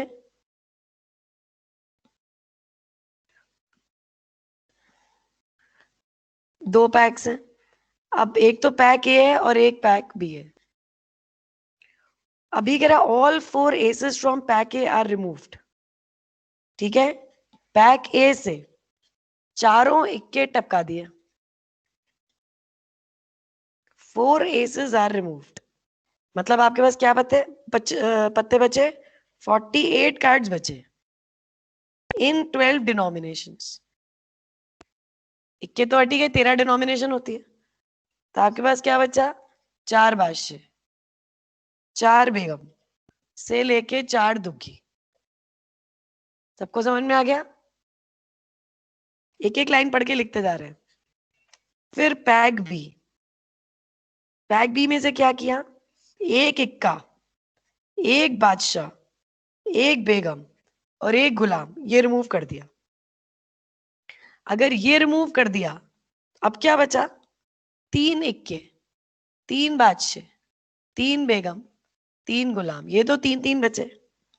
बाकी सारे 4-4 बचे, 4 दस्सी, 4 नैली से लेके 4 दुग्गी। ये 9 डिनोमिनेशंस है और ये 4 डिनोमिनेशंस है। 13 हो गई ना पूरी डिनोमिनेशन। इक्का बादशाह बेगम गुलाम देला नेला 13 डिनोमिनेशन है। यहाँ तो 12 ही डिनोमिनेशन है। इक्का तो हटी गया। यहाँ तक आया सबको समझ में? पहली 2 लाइन पढ़ी है मैंने अभी तक। आ गया समझ में? हाँ मैम। ठीक है, अब आगे पढ़ो। Yes. One of these 2 PACS is selected randomly.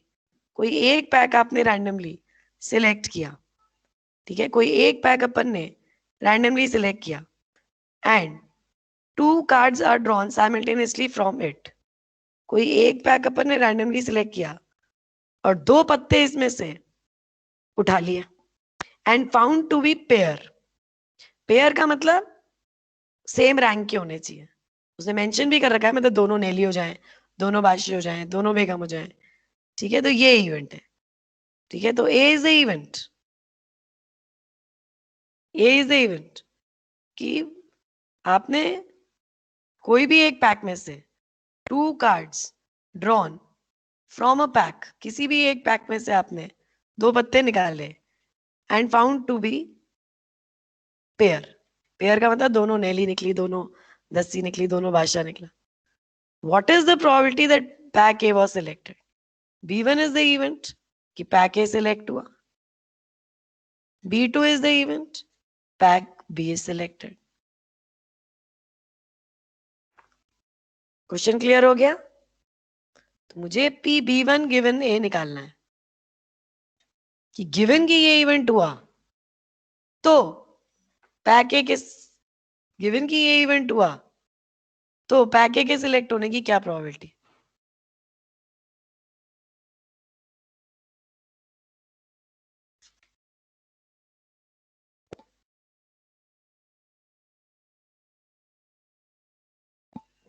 अच्छे से क्लियर हुई है बात? Yes ma'am. तो पी ए गिवन B1 निकालो पहले। फिर अब आज एक्सरसाइज होमवर्क में दूंगी ना, तो उसमें लास्ट में बेस है और एनसीईआरटी 13.3 दे दूंगी, वो भी बेस और ट्री डायग्राम टोटल के ऊपर है।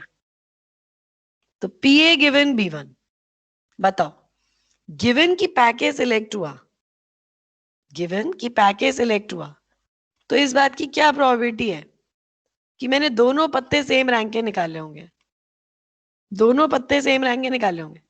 मतलब मैं 12 में से कोई भी एक डिनोमिनेशन सिलेक्ट कर लूं और फिर 4 में से कोई भी 2 पत्ते सिलेक्ट कर लूं। मैं 12 में से कोई भी एक डिनोमिनेशन सिलेक्ट कर लूं और 4 में से कोई भी 2 पत्ते सिलेक्ट कर लूं। ठीक है, 4 में से कोई भी 2 पत्ते सिलेक्ट कर लूं।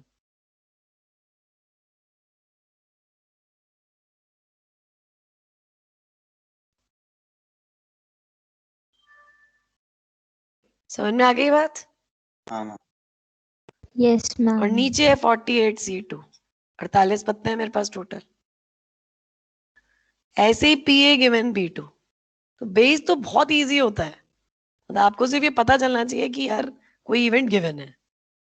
अब देख लो PA गिवन B2, तो PA गिवन B2 ये कितना है? गिवन की मैंने पैक B सिलेक्ट किया, ठीक है, गिवन की मैंने पैक B सिलेक्ट किया, तो इस बात की क्या प्रोबेबिलिटी कि दोनों पत्ते सेम रैंक के आएंगे? या तो पहले मैं इन 4 डिनोमिनेशन में से कोई भी एक डिनोमिनेशन सिलेक्ट कर लेती हूँ और फिर इन 3 में से कोई भी 2 सिलेक्ट कर लेती हूँ, या फिर मैं इन 9 डिनोमिनेशन में से कोई भी एक डिनोमिनेशन सिलेक्ट कर लेती हूँ और इन 4 में से कोई भी 2 सिलेक्ट कर लेती हूँ।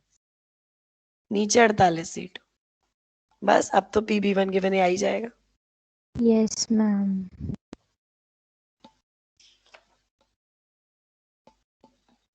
समझ में आया? Yes, ma'am. हाँ मैम। तो आप लिखिए प्रोबेबिलिटी थ्रू ट्री डायग्राम। तो उससे क्या है, ये बेस और इसके सवाल ना फटाफट हो जाते हैं, बट फिर भी वही मैंने आपसे कहा, मैं सजेस्ट यही करती हूँ बोर्ड में आप तरीके से ही करके आए। तरीका तो क्या, ट्री भी बहुत अच्छा है, कोई बहुत ही कॉम्प्लिकेटेड होगा तो करेंगे ही। मैम ये 12C1 इंटू 4C2 किया, ये 4C1 होना चाहिए ना? क्यों, 2 पत्ते उठाने हैं ना, 12 तो डिनोमिनेशन है, उसमें से पहले कोई एक डिनोमिनेशन सिलेक्ट की फिर 2 पत्ते उठाए। हाँ मैम ठीक है। तो आप लिखिए probability through tree diagram.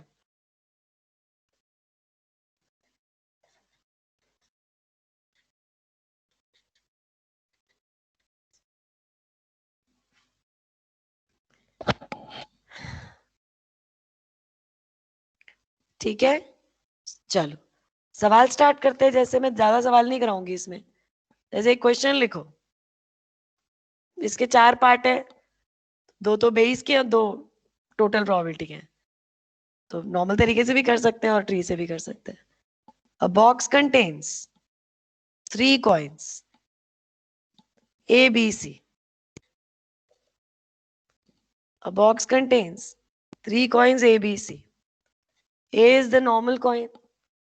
B is the doubly headed coin.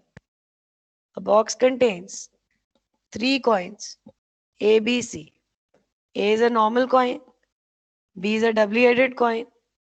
And C is the weighted coin. कोई biased होगा such that कि उसमें हेड आने की प्रोबेबिलिटी 1/3 है। इस तरह का सिक्का है कि उसमें हेड आने की प्रोबेबिलिटी 1/3 है। A coin is randomly selected and tossed. एक कॉइन अपन ने रैंडमली सिलेक्ट किया और उसको उछाल दिया। A is the event. Find the probability that head appears. अब ये टोटल प्रोबेबिलिटी का सवाल है। मैं दोनों मेथड से, मतलब ट्री से तो बता ही रही हूँ, उससे बता दूंगी हेड आना 3 बातों के साथ एसोसिएटेड है। हेड आना 3 बातों के साथ, या तो नॉर्मल कॉइन आ जाए, या ये आ जाए, या ये आ जाए। तो PH is PH intersection A plus PH intersection B plus PH intersection C। तो कोई ऐसे आपको बनाने की जरूरत नहीं है ट्री, मतलब आप बिना उसके नॉर्मल जैसे मैंने सिखाया है वैसे भी कर सकते हैं। स्कूल में तो वैसे ही कराओ, बिल्कुल कोई आपको दिक्कत आए स्कूल में तो ही मैं कहती हूँ आप बना लो और फिर, लेकिन उसके बाद फिर ढंग से एक्सप्लेन कर दो. If head appears, find the probability that it is a normal coin. ये तो बेस हो गया. A is the event कि भाई हेड अपियर करता है, तो इस बात की क्या प्रोबेबिलिटी है कि आपने नॉर्मल कॉइन लिया होगा. ठीक है ना. H मान लो इस इवेंट को, ये हेड अपियर्स H क्या दो, तो ये ABC वही B1 B2 B3 हो गए. See, find the probability that tail appears. Find the probability that tail appears. And if tail appears, find the probability that it is a weighted coin.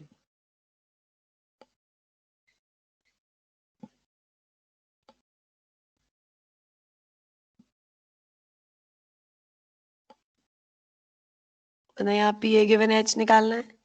If head appears तो सिक्का A हो, और अगर tail है तो weighted coin. यहाँ head आने की probability चाहिए और यहाँ tail आने की probability चाहिए.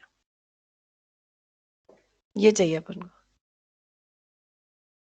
यहाँ PH निकालना है, ये निकालना है, ये निकालना है, ये निकालना है.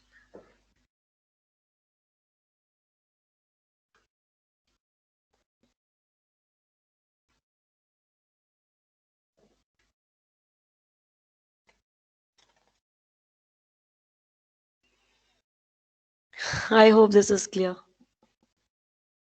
Question समझ में आ गया? हाँ. चलो बना लो ट्री. आप ट्री से भी कर सकते हो कि भाई स्टार्ट दी एक्सपेरिमेंट, कि भाई एक बॉक्स है उसके अंदर या तो A कॉइन है या B कॉइन है या C कॉइन है. मतलब या तो नॉर्मल कॉइन है या डबली हेडेड है या वेटेड है. तो मैंने ये वाला चूज किया, इस बात की प्रोबेबिलिटी 1/3 है. यहाँ प्रोबेबिलिटीज लिख दी सारी. ठीक है. एक बॉक्स है उसके अंदर 3 कॉइन है. मैंने स्टार्ट किया, coin is randomly selected and tossed. मैंने एक सिक्का रैंडमली निकाला और उसके बाद उसको टॉस कर दिया. ठीक है. एक सिक्का रैंडमली निकाला और उसको टॉस कर दिया.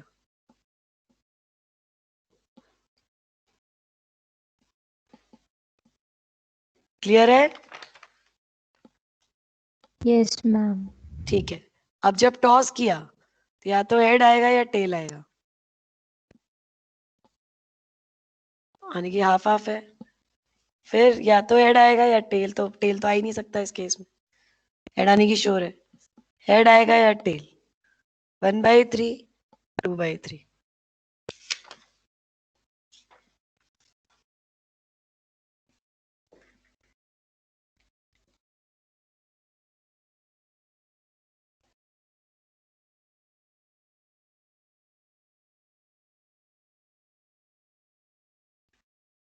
ठीक है. Yes. Yes ma'am. ठीक है. अब स्टार्ट करते हैं. चलो पहला part, find the probability that head appears. तो हेड आने की प्रोबेबिलिटी क्या है बताओ. पहले नॉर्मल कॉइन आ जाए, उसके बाद हेड आ जाए, या फिर पहले डब्ल्यू हेडेड आ जाए फिर हेड आ जाए, या फिर पहले वेटेड आ जाए. ऐसे ट्री बनाया, फटाफट लिख दिया. तो ये आंसर आ गया 11/18. और वैसे अगर भाई करना हो तरीके से तो वो भी बता देती हूँ कि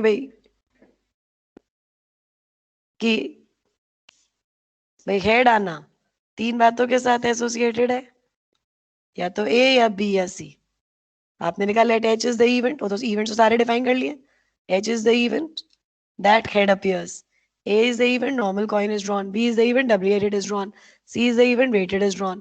तो सारे इवेंट्स डिफाइन कर लिए, बस फिर ऐड आने की प्रोबेबिलिटी पीएच, चीज तो वही है, plus PH intersection B plus PH intersection. अब देखो यही कर रहे थे इतनी देर से, अब थोड़ा क्या डायरेक्ट लिख दिया इसको देख के. P A into P H given है plus P B into P H given B.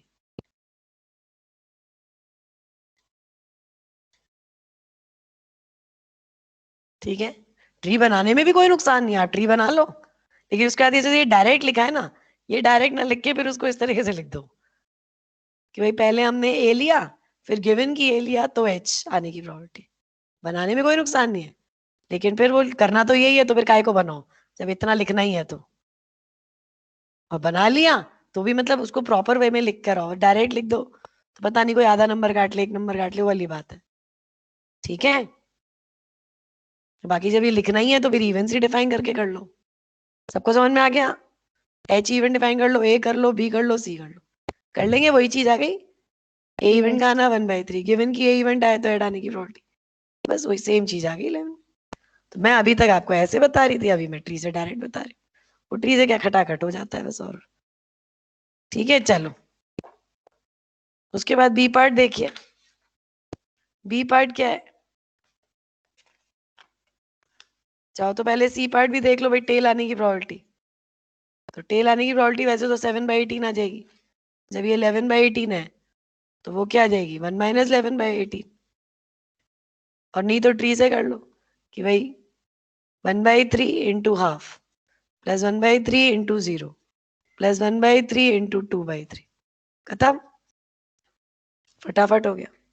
नहीं तो फिर लैंग्वेज लिखो, PT equal to PT intersection A plus PT intersection B plus PT intersection C. T intersection B तो 0 ही है. समझ में आ रही बात? बी पार्ट क्या कह रहा है? पी ए गिवन एच चाहिए. अब ये तो बेस थ्योरम है वैसे तो, भाई आप मान सकते हो let H is the event की हेड आया है ना. अब ए इज द इवेंट की मैंने ये निकाला, B is the event this is drawn, C is the event this is drawn, लगा दो बेस. ठीक है, तो इफ हेड अपीयर्स तो H is the event what we have. तो बेस से जैसे मैंने समझाया वैसे कर लो, और बाकी ट्री से तो शॉर्टकट बताई रही. P A given H is वही बेस का प्रूफ ही तो है, और है क्या पी एच. तो पी ए इंटरसेक्शन एच मतलब कि head, P A intersection H मतलब पी ए हो रहा है इंटू पी एच गिवन है, और नीचे एच आने की टोटल प्रोबेबिलिटी. तो इधर पहले ए इवेंट आया, पी ए इंटरसेक्शन एच मतलब ए आया, फिर गिवन की आया तो एच इवेंट हुआ हाफ अपॉन नीचे 11/18. देखो चीज तो वही है, फिर ट्री बना दिया, फटाफट देख लिया. पी ए गिवन एच तो ए भी हो रहा है एच भी हो रहा है, दिस इनटू दिस अपॉन नीचे टोटल प्रोबेबिलिटी लिख. ट्री में ही कोई लैंग्वेज नहीं लिखनी पड़ती है, फटाफट से भाई कॉम्पिटिटिव जितने कॉम्पिटिटिव एग्जाम है फटाफट ये बनाया बिना लैंग्वेज के, यहाँ से देखा और कर दिया. यहाँ भाई ये हो रहा है, बस प्रोबेबिलिटीज यहाँ मेंशन करी, यहाँ कर दी. स्कूल में भाई लैंग्वेज लिख के आनी पड़ती है. ठीक है, यस मैम. ठीक है. अब इसका कौन सा पार्ट है?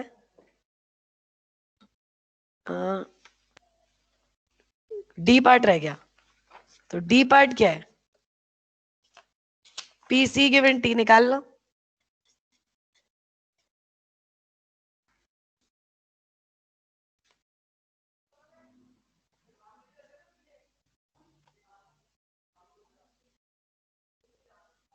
तो P C intersection T upon P T. अब देख लो सी भी हो रहा है, वेटेड कॉइन सेलेक्ट कर रहा हो, फिर टेल आ रहा है, और नीचे पूरे टेल आने की टोटल प्रोबेबिलिटी. Yes ma'am. तो अब एक क्वेश्चन कराती हूँ, वो बिना ट्री के करने में तो बहुत ही दिक्कत आएगी. तो देखो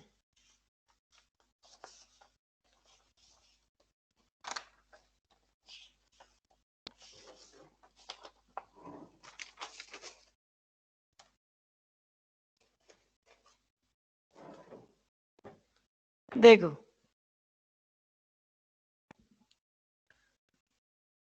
let bag A box A contains, या बैग ए कंटेन्स, कुछ भी लिख लो, Bag A contains 3 red, 2 white balls. Bag B contains 2 red, 5 white balls.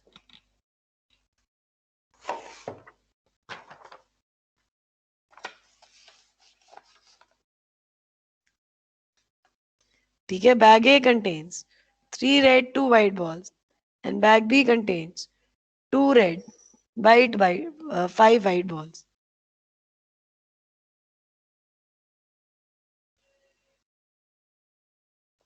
ठीक है, अब bag is selected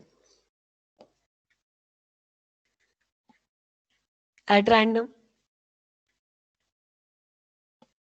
A ball is drawn and put into another bag, other bag. ठीक है, a bag is selected at random.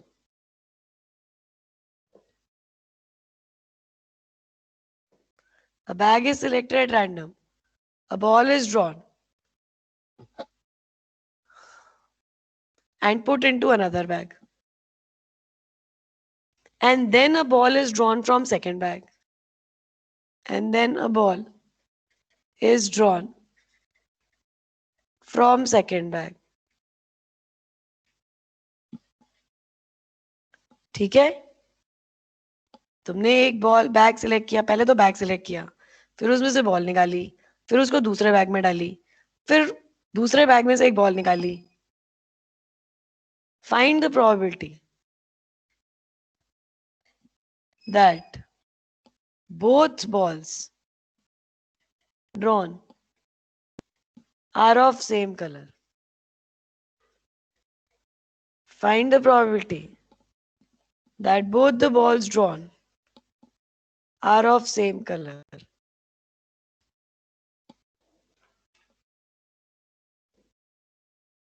तो अब next turn पे NCERT 13.3 ये ले आइएगा, बेस वाली है, और एक्सरसाइज 1 जितनी ज्यादा से ज्यादा कर सके, उसमें 30 प्रॉब्लम्स हैं, जितनी ज्यादा से ज्यादा कर सके ट्यूसडे को 4 बजे ले आइएगा. ठीक है, डीपीपी नहीं दे रही हूँ क्योंकि इससे ज्यादा आप कर नहीं पाओगे. तो 13.3 और एक्सरसाइज 1 जितनी ज्यादा से ज्यादा कर सको.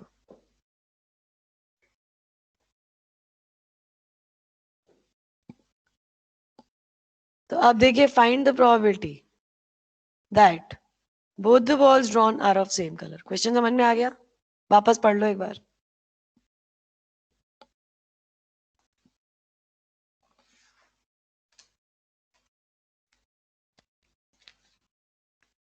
पढ़ लिया? हाँ. ठीक है, यस मैम. ठीक है. Yes ma'am.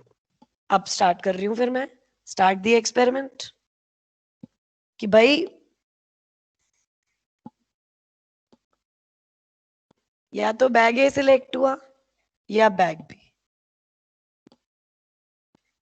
अब बैग ए सिलेक्ट हुआ तो उसमें से या तो रेड बॉल निकाली या व्हाइट.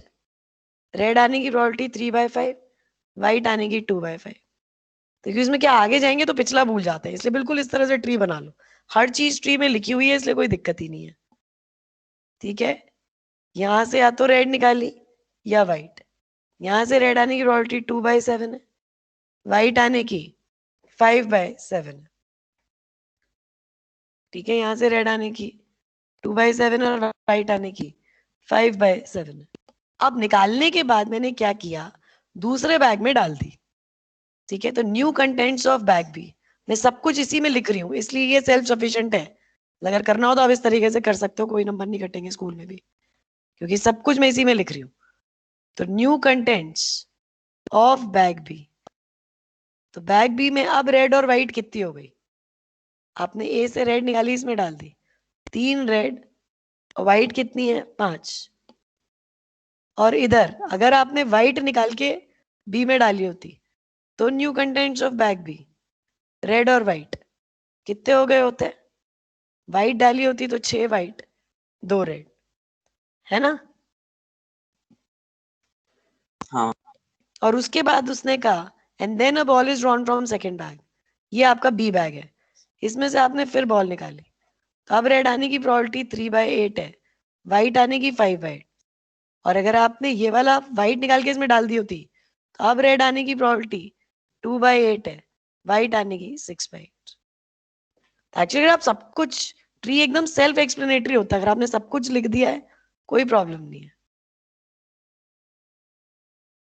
हर चीज सेल्फ अंडरस्टूड है, प्रोबेबिलिटीज लिखी हैं, ये न्यू कंटेंट्स लिखे हैं। अब सपोज मैंने बैग बी सिलेक्ट कर लिया होता, उसमें से रेड निकाल के मैंने ए में डाल दी, तो न्यू कंटेंट्स ऑफ ए, तो न्यू कंटेंट्स ऑफ ए, तो बी से अगर मैंने रेड निकाल के इसमें डाली तो इसमें 4 रेड और 2 व्हाइट हो गए, और अगर मैंने व्हाइट निकाल के ए में डाली तो 3 रेड 3 व्हाइट हो गई। अब उसने कहा कि भैया मैंने वापस सेकंड बैग में से बॉल निकाल ली, है ना, भाई मैंने वापस निकाल ली, तो अब जब मैंने वापस निकाली तो अब रेड आने की प्रोबेबिलिटी क्या है, 4/6, व्हाइट आने की 2/6, यहाँ रेड आने की 3/6, 3/6।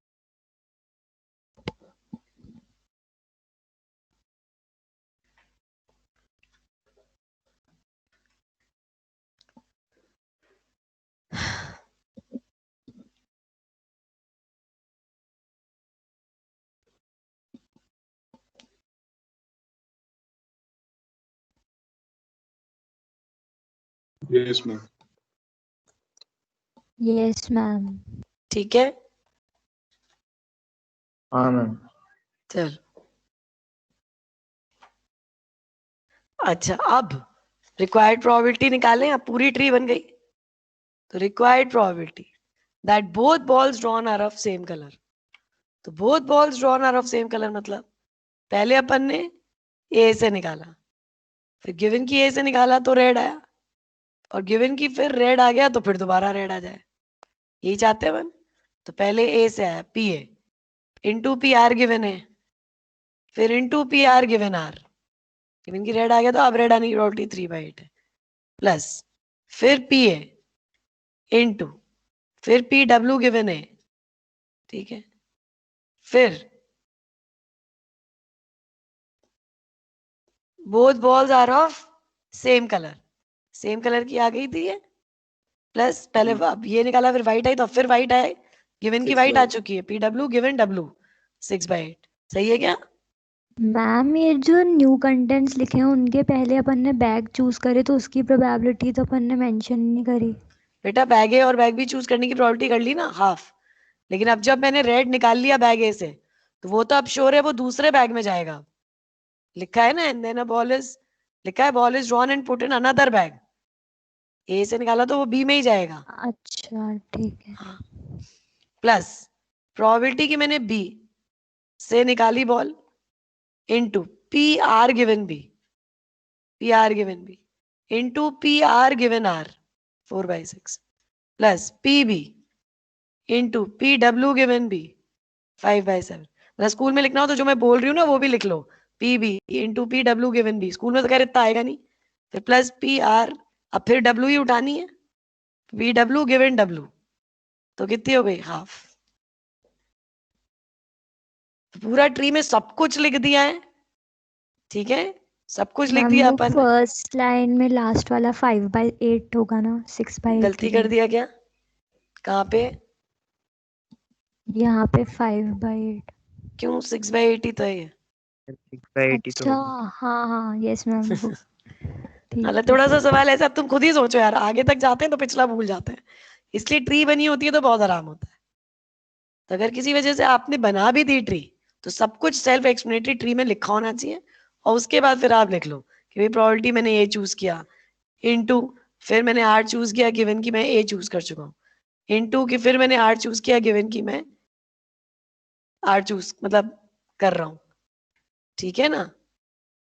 तो वो मतलब, और नी भी लिखो तो कोई ऐसा वो नहीं है, तो कितना लिखोगे, ठीक है, तो इतना कॉम्प्लिकेटेड आता भी नहीं है इसको।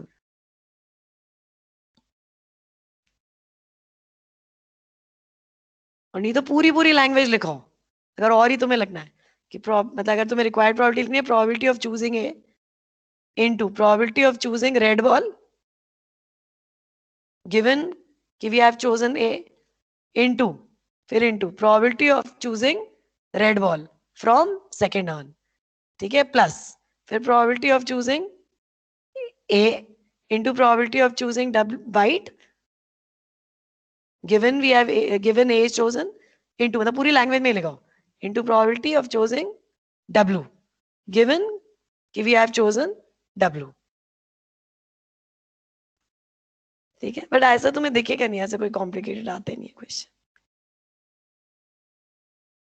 क्लियर हो गया? Yes ma'am. बस पूरी ट्री सेल्फ एक्सप्लेनेटरी होनी चाहिए, उसके बाद सारा लिखो, बस ये रहा।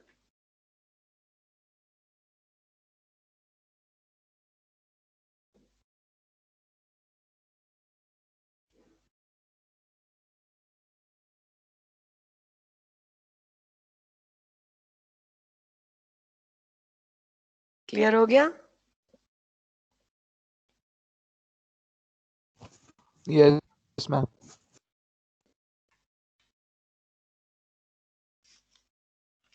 Yes ma'am. ठीक है,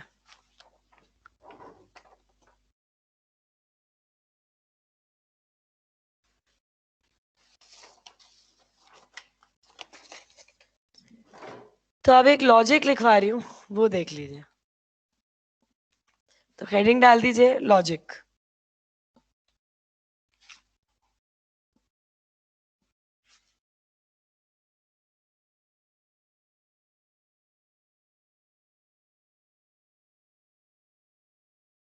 हेडिंग डाल दीजिए logic.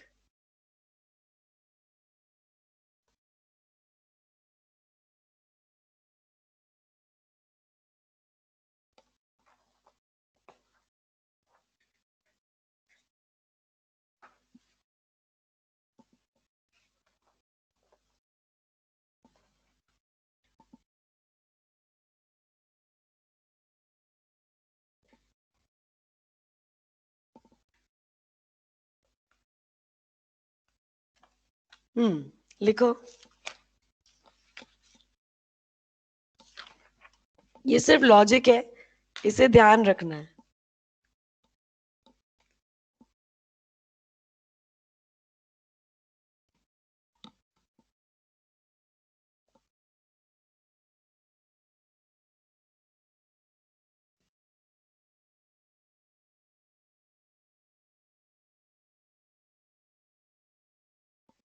If n whole numbers are randomly selected, if n whole numbers if n whole numbers are randomly selected and multiplied, if n whole numbers are randomly selected and multiplied, then the units place in their product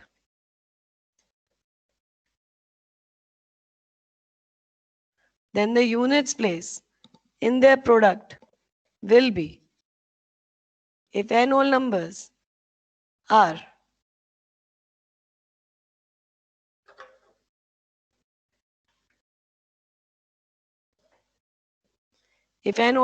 randomly selected and multiplied, then the units place in their product will be first 1 और 3, ये याद रखना है logic, और 7 और 9। School में नहीं है ये, स्कूल के लिए तो बस अब स्टैटिस्टिकल प्रोबेबिलिटी बची है और कुछ नहीं बचा है। तो if n whole numbers are randomly selected and multiplied, then the units placed in their product will be 1 or 3 or 7 or 9, 1 or 3 or 5 or 7 or 9, and third 1 or 2 or 3 or 4 or 6 or 7 or 8 or 9. 5 सिर्फ एक में ही है, बाकी किसी में नहीं है. तो if n whole numbers are randomly selected and multiplied, then the units place in their product will be, if n whole numbers are randomly selected and multiplied, then the units place in their product will be 1 or 3 or 7 or 9, या 1 or 3 or 5 or 7 or 9, या 1 or 2 or 3 or 4 or 6 or 7 or 8 or 9. ठीक है, 1 3 7 9, 1 3 5 7 9, फिर 1 2 3 4 6 7 8 9. समझ में आ गया? 1 3 7 9, 1 3 5 7 9, 5 सिर्फ इसी में है, या 1 2 3 4 6 7 8 9. अगर मैं n होल नंबर्स को रैंडमली सिलेक्ट करूं और मल्टीप्लाई करूं तो उनके प्रोडक्ट के यूनिट्स प्लेस में इनमें से कुछ आएगा. ठीक है, उनके प्रोडक्ट के यूनिट्स प्लेस में इनमें से कुछ आएगा 1 3 7 9, या 1 3 5 7 9, या 1 2 3 4 6 7 8 9, प्रोवाइडेड. ऐसा कब होगा? Provided the units place of each of the whole number randomly selected, provided the units place of each of the whole number randomly selected also has, provided the units place of each of the whole number randomly selected, her whole number जो मैं randomly select कर रही हूँ also has 1 or 3 or 7 or 9, 1 और 3 और 5 और 7 और 9. ये लॉजिक सिर्फ इसी के लिए काम करता है. फर्स्ट के लिए फर्स्ट, सेकंड के लिए सेकंड, थर्ड के लिए थर्ड. 1 2 3 4 6 7 8 9. मतलब अगर आपने, कहना चाह रही हूं कि अगर आपने 3 होल नंबर रैंडमली सिलेक्ट किए और आपने उसको मल्टीप्लाई कर दिया तो उनके प्रोडक्ट के यूनिट्स प्लेस पर, उनके प्रोडक्ट के यूनिट स्पेस में इनमें से कोई नंबर तभी आएगा जब वो जो तीनों होल नंबर आपने सिलेक्ट किए हैं उनके यूनिट स्पेस पे भी इन्हीं में से कोई नंबर हो. जैसे अभी मैंने कोई एक नंबर ये ले लिया कि उनके यूनिट स्पेस पे भी इन्हीं में से कोई नंबर आ रहा है, तो आप इसे मल्टीप्लाई करो तो इसके प्रोडक्ट के यूनिट स्पेस पे क्या आ रहा है? 7 आ रहा है कि नहीं आ रहा है? 9 3 27 आ रहा है कि नहीं? ठीक है ना? तो प्रोडक्ट के Yes, यूनिट ma'am. स्पेस में इन्हीं में से कोई नंबर तभी आएगा जब हर होल नंबर जो आपने सिलेक्ट किया है उसके यूनिट स्पेस पर भी इन्हीं में से कोई नंबर आना चाहिए. ठीक है, जब हर होल नंबर उसके यूनिट स्पेस पे भी इन्हीं में से कोई नंबर आना चाहिए.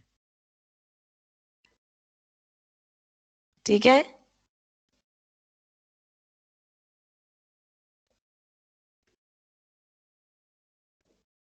हाँ.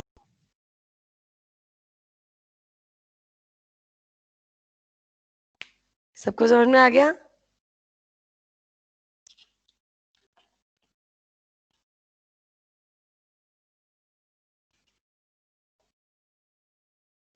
तो अब देखिए, इस पे सवाल करा रही हूँ, इस पे डायरेक्ट इस लॉजिक पे क्वेश्चन लिखेंगे. पर ये सबको क्लियर है?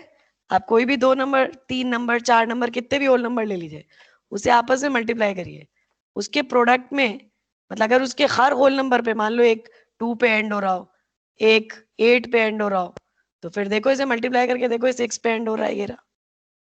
तो प्रोडक्ट का यूनिट प्लेस इसी में से एंड होगा अगर हर होल नंबर जो आपने रैंडमली सिलेक्ट किया है वो भी इन्हीं में से कहीं एंड हो रहा है तो. ठीक है, Yes, ma'am. Yes, ma'am. ठीक है.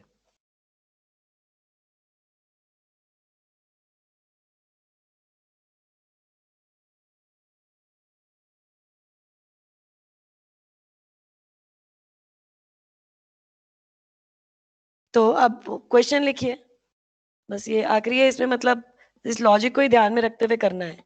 If n is equals to 3, तो यूं लिख लो, if 3 whole numbers are randomly selected and multiplied, if 3 whole numbers are randomly selected and multiplied, ठीक है, if 3 whole numbers are randomly selected and multiplied, अगर 3 whole number मैंने randomly select किए हैं, ठीक है, if 3 whole numbers are randomly selected and multiplied, तो क्या होगा देखते हैं। पहला question find the probability that the units place of their product, find the probability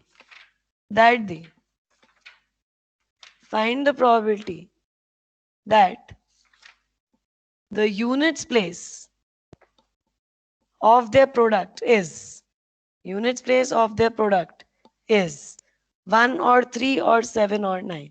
पहले इन्हीं की निकालेंगे प्रोबेबिलिटी, फिर इसी से लेते हुए खूब सारे क्वेश्चंस आ जाएंगे, ठीक है ना। तो देखो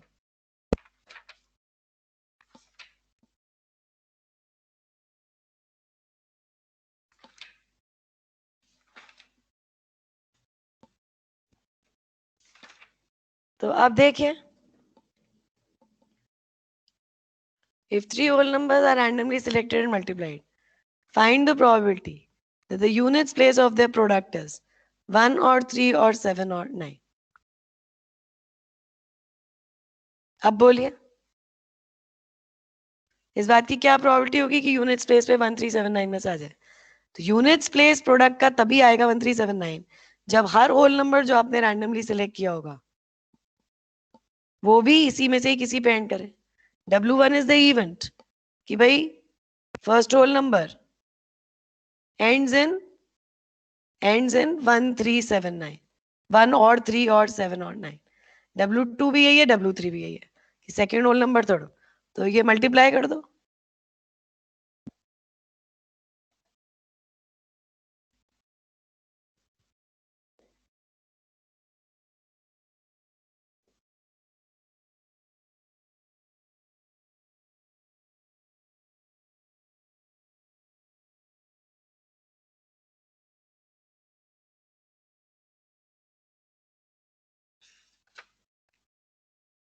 ठीक है, तो अब बताइए W1 आने की प्रोबेबिलिटी क्या है।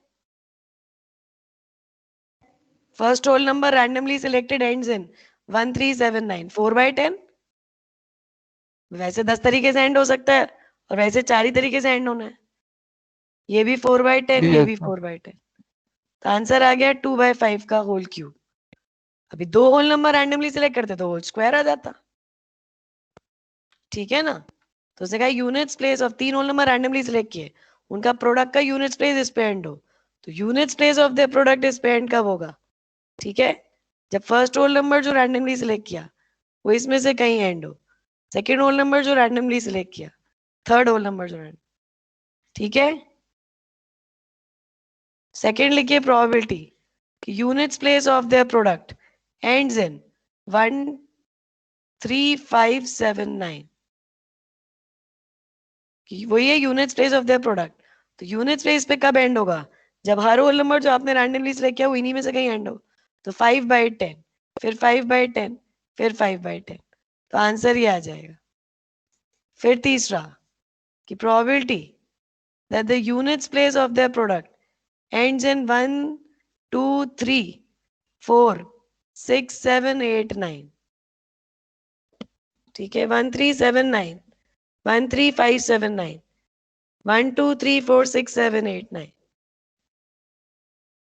तो 8/10, फिर 8/10, फिर 8/10, हर होल नंबर इन्हीं में से कहीं एंड हो। प्रोडक्ट तभी एंड करेगा जब हर होल नंबर इन्हीं में से कहीं एंड हो। तो 4/5 का होल क्यूब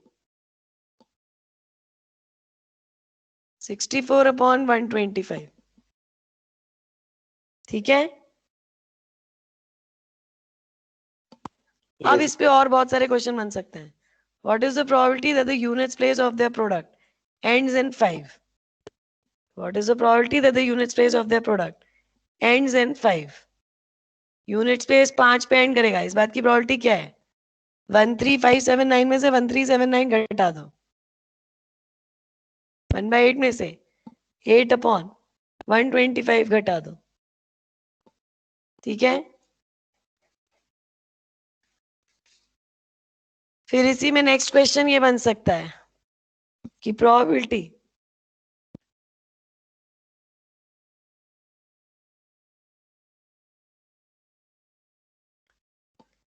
कि units place of the product ends in 1 2, क्योंकि लॉजिक तो उन तीन के लिए काम करता है, बाकी हमें इनसे निकालने पड़ेंगे। 1 2 3 4 5 6 7 8 9 पे यूनिट्स प्लेस एंड करें कि 3 whole numbers are randomly selected multiplied, probability units place of the product ends in this, तो प्रोडक्ट का यूनिट्स प्लेस इस पे एंड करे, तो इसका क्या मतलब होगा कि 1 2 3 4 6 7 8 9 में से 5 वाली प्रॉपर्टी ऐड कर दो, इन दोनों को जोड़ दो, 64 upon 125 plus 61 upon 1000।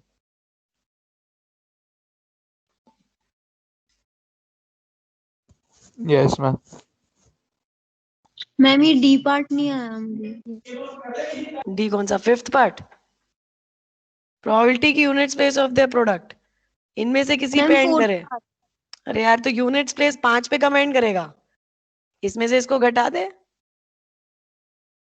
13579 में से 1379 को, 1/8 में से 8/125 घटा दे, ठीक है? हाँ मैम ठीक है। अच्छा, अब आ जाओ प्रोबेबिलिटी की if 3 whole numbers are randomly selected multiplied, probability कि उनका जो प्रोडक्ट है दैट इज डिविजिबल बाय 5, तो प्रोडक्ट 5 से कब डिविजिबल होगा? जब एंड में या तो 0 या 5 हो, तो प्रोडक्ट के एंड में 0 या 5 हो तो 1 में से इसको घटा लो। तो आप तो सिर्फ ये 3 लिख के बैठ जाओ, बाकी तो ये वाले 3 लिख के बैठ जाओ शुरू के, बाकी तो सब उसी से आ जाएंगे। 5 से कब डिविजिबल होगा? जब 0 या 5 पे एंड करे, तो 0 या 5 पे एंड करे तो इसमें से इसको घटा लो, 1 - 64 upon 125, ठीक है? हाँ मैम। प्रोबेबिलिटी कि प्रोडक्ट एंड्स इन 0, 0 पे कब एंड करेगा? 1 में से इसको घटा लो, वही पहले ये 3 लिख के बैठ गए, ठीक है? फिर इन दोनों को घटा दिया तो 5 वाले की प्रोबेबिलिटी आ गई कि यूनिट्स प्लेस पे 5 हो जाए। जब 5 आ गया तो 5 को इसमें जोड़ दो, इसमें जोड़ दो तो ये पूरा आ गया 1 2 3 4 5 6 7 8 9। अब प्रोडक्ट 0 पे एंड करे तो 1 में से इसको घटा दो,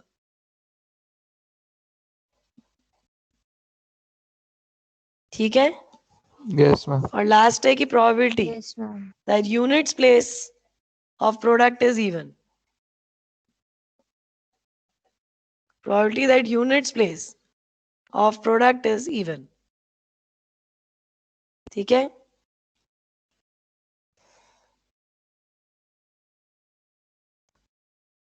units place of the product is even, तो प्रोडक्ट का यूनिट्स प्लेस इवन कब होगा? तो ऑड को घटा दो, मतलब यूनिट्स प्लेस या तो 2 पे एंड करे या 4 या 6 या 8, ठीक है? तो ये लॉजिक सिर्फ इन्हीं के लिए काम करता है। तो 13579 की 1/8 है, तो इसकी क्या हो गई? 7/8। मैम 0 नहीं होंगे। हाँ मैम, हाँ, 0 0, भी तो आएगा। ठीक है? Product is even. I hope आपको समझ में आ गया ये आर्टिकल, यस ठीक है? तो अब बस Yes, ma'am. आपके 2 ही आर्टिकल बचे, एक ज्योमेट्रिकल प्रोबेबिलिटी, वो कोर्स में नहीं है, स्टैटिस्टिकल प्रोबेबिलिटी वो भी आपके आधे से ज्यादा तो स्कूल में कटवा दिया है और सिर्फ मेंस में आता है। तो मैं नेक्स्ट टर्म में पहले डिस्कशन करूंगी कि आप मुझसे जितना आप एक्सरसाइज करके लाओगे एक्सरसाइज 1 वो पूछना, और एनसीईआरटी 13.3, फिर जो भी टाइम बचेगा, ज्योमेट्रिकल प्रोबेबिलिटी में तो 10 मिनट लगेंगे तो उसको करा दूंगी, और अगर टाइम ज्यादा बचता है क्योंकि 45 मिनट्स चाहिए मुझे स्टैटिस्टिकल प्रोबेबिलिटी के लिए, तो उसको करा दूंगी, देख लूंगी जितना टाइम मिलेगा। तो वो मैं मतलब कोशिश पूरी करूंगी कि खत्म हो जाए थ्योरी,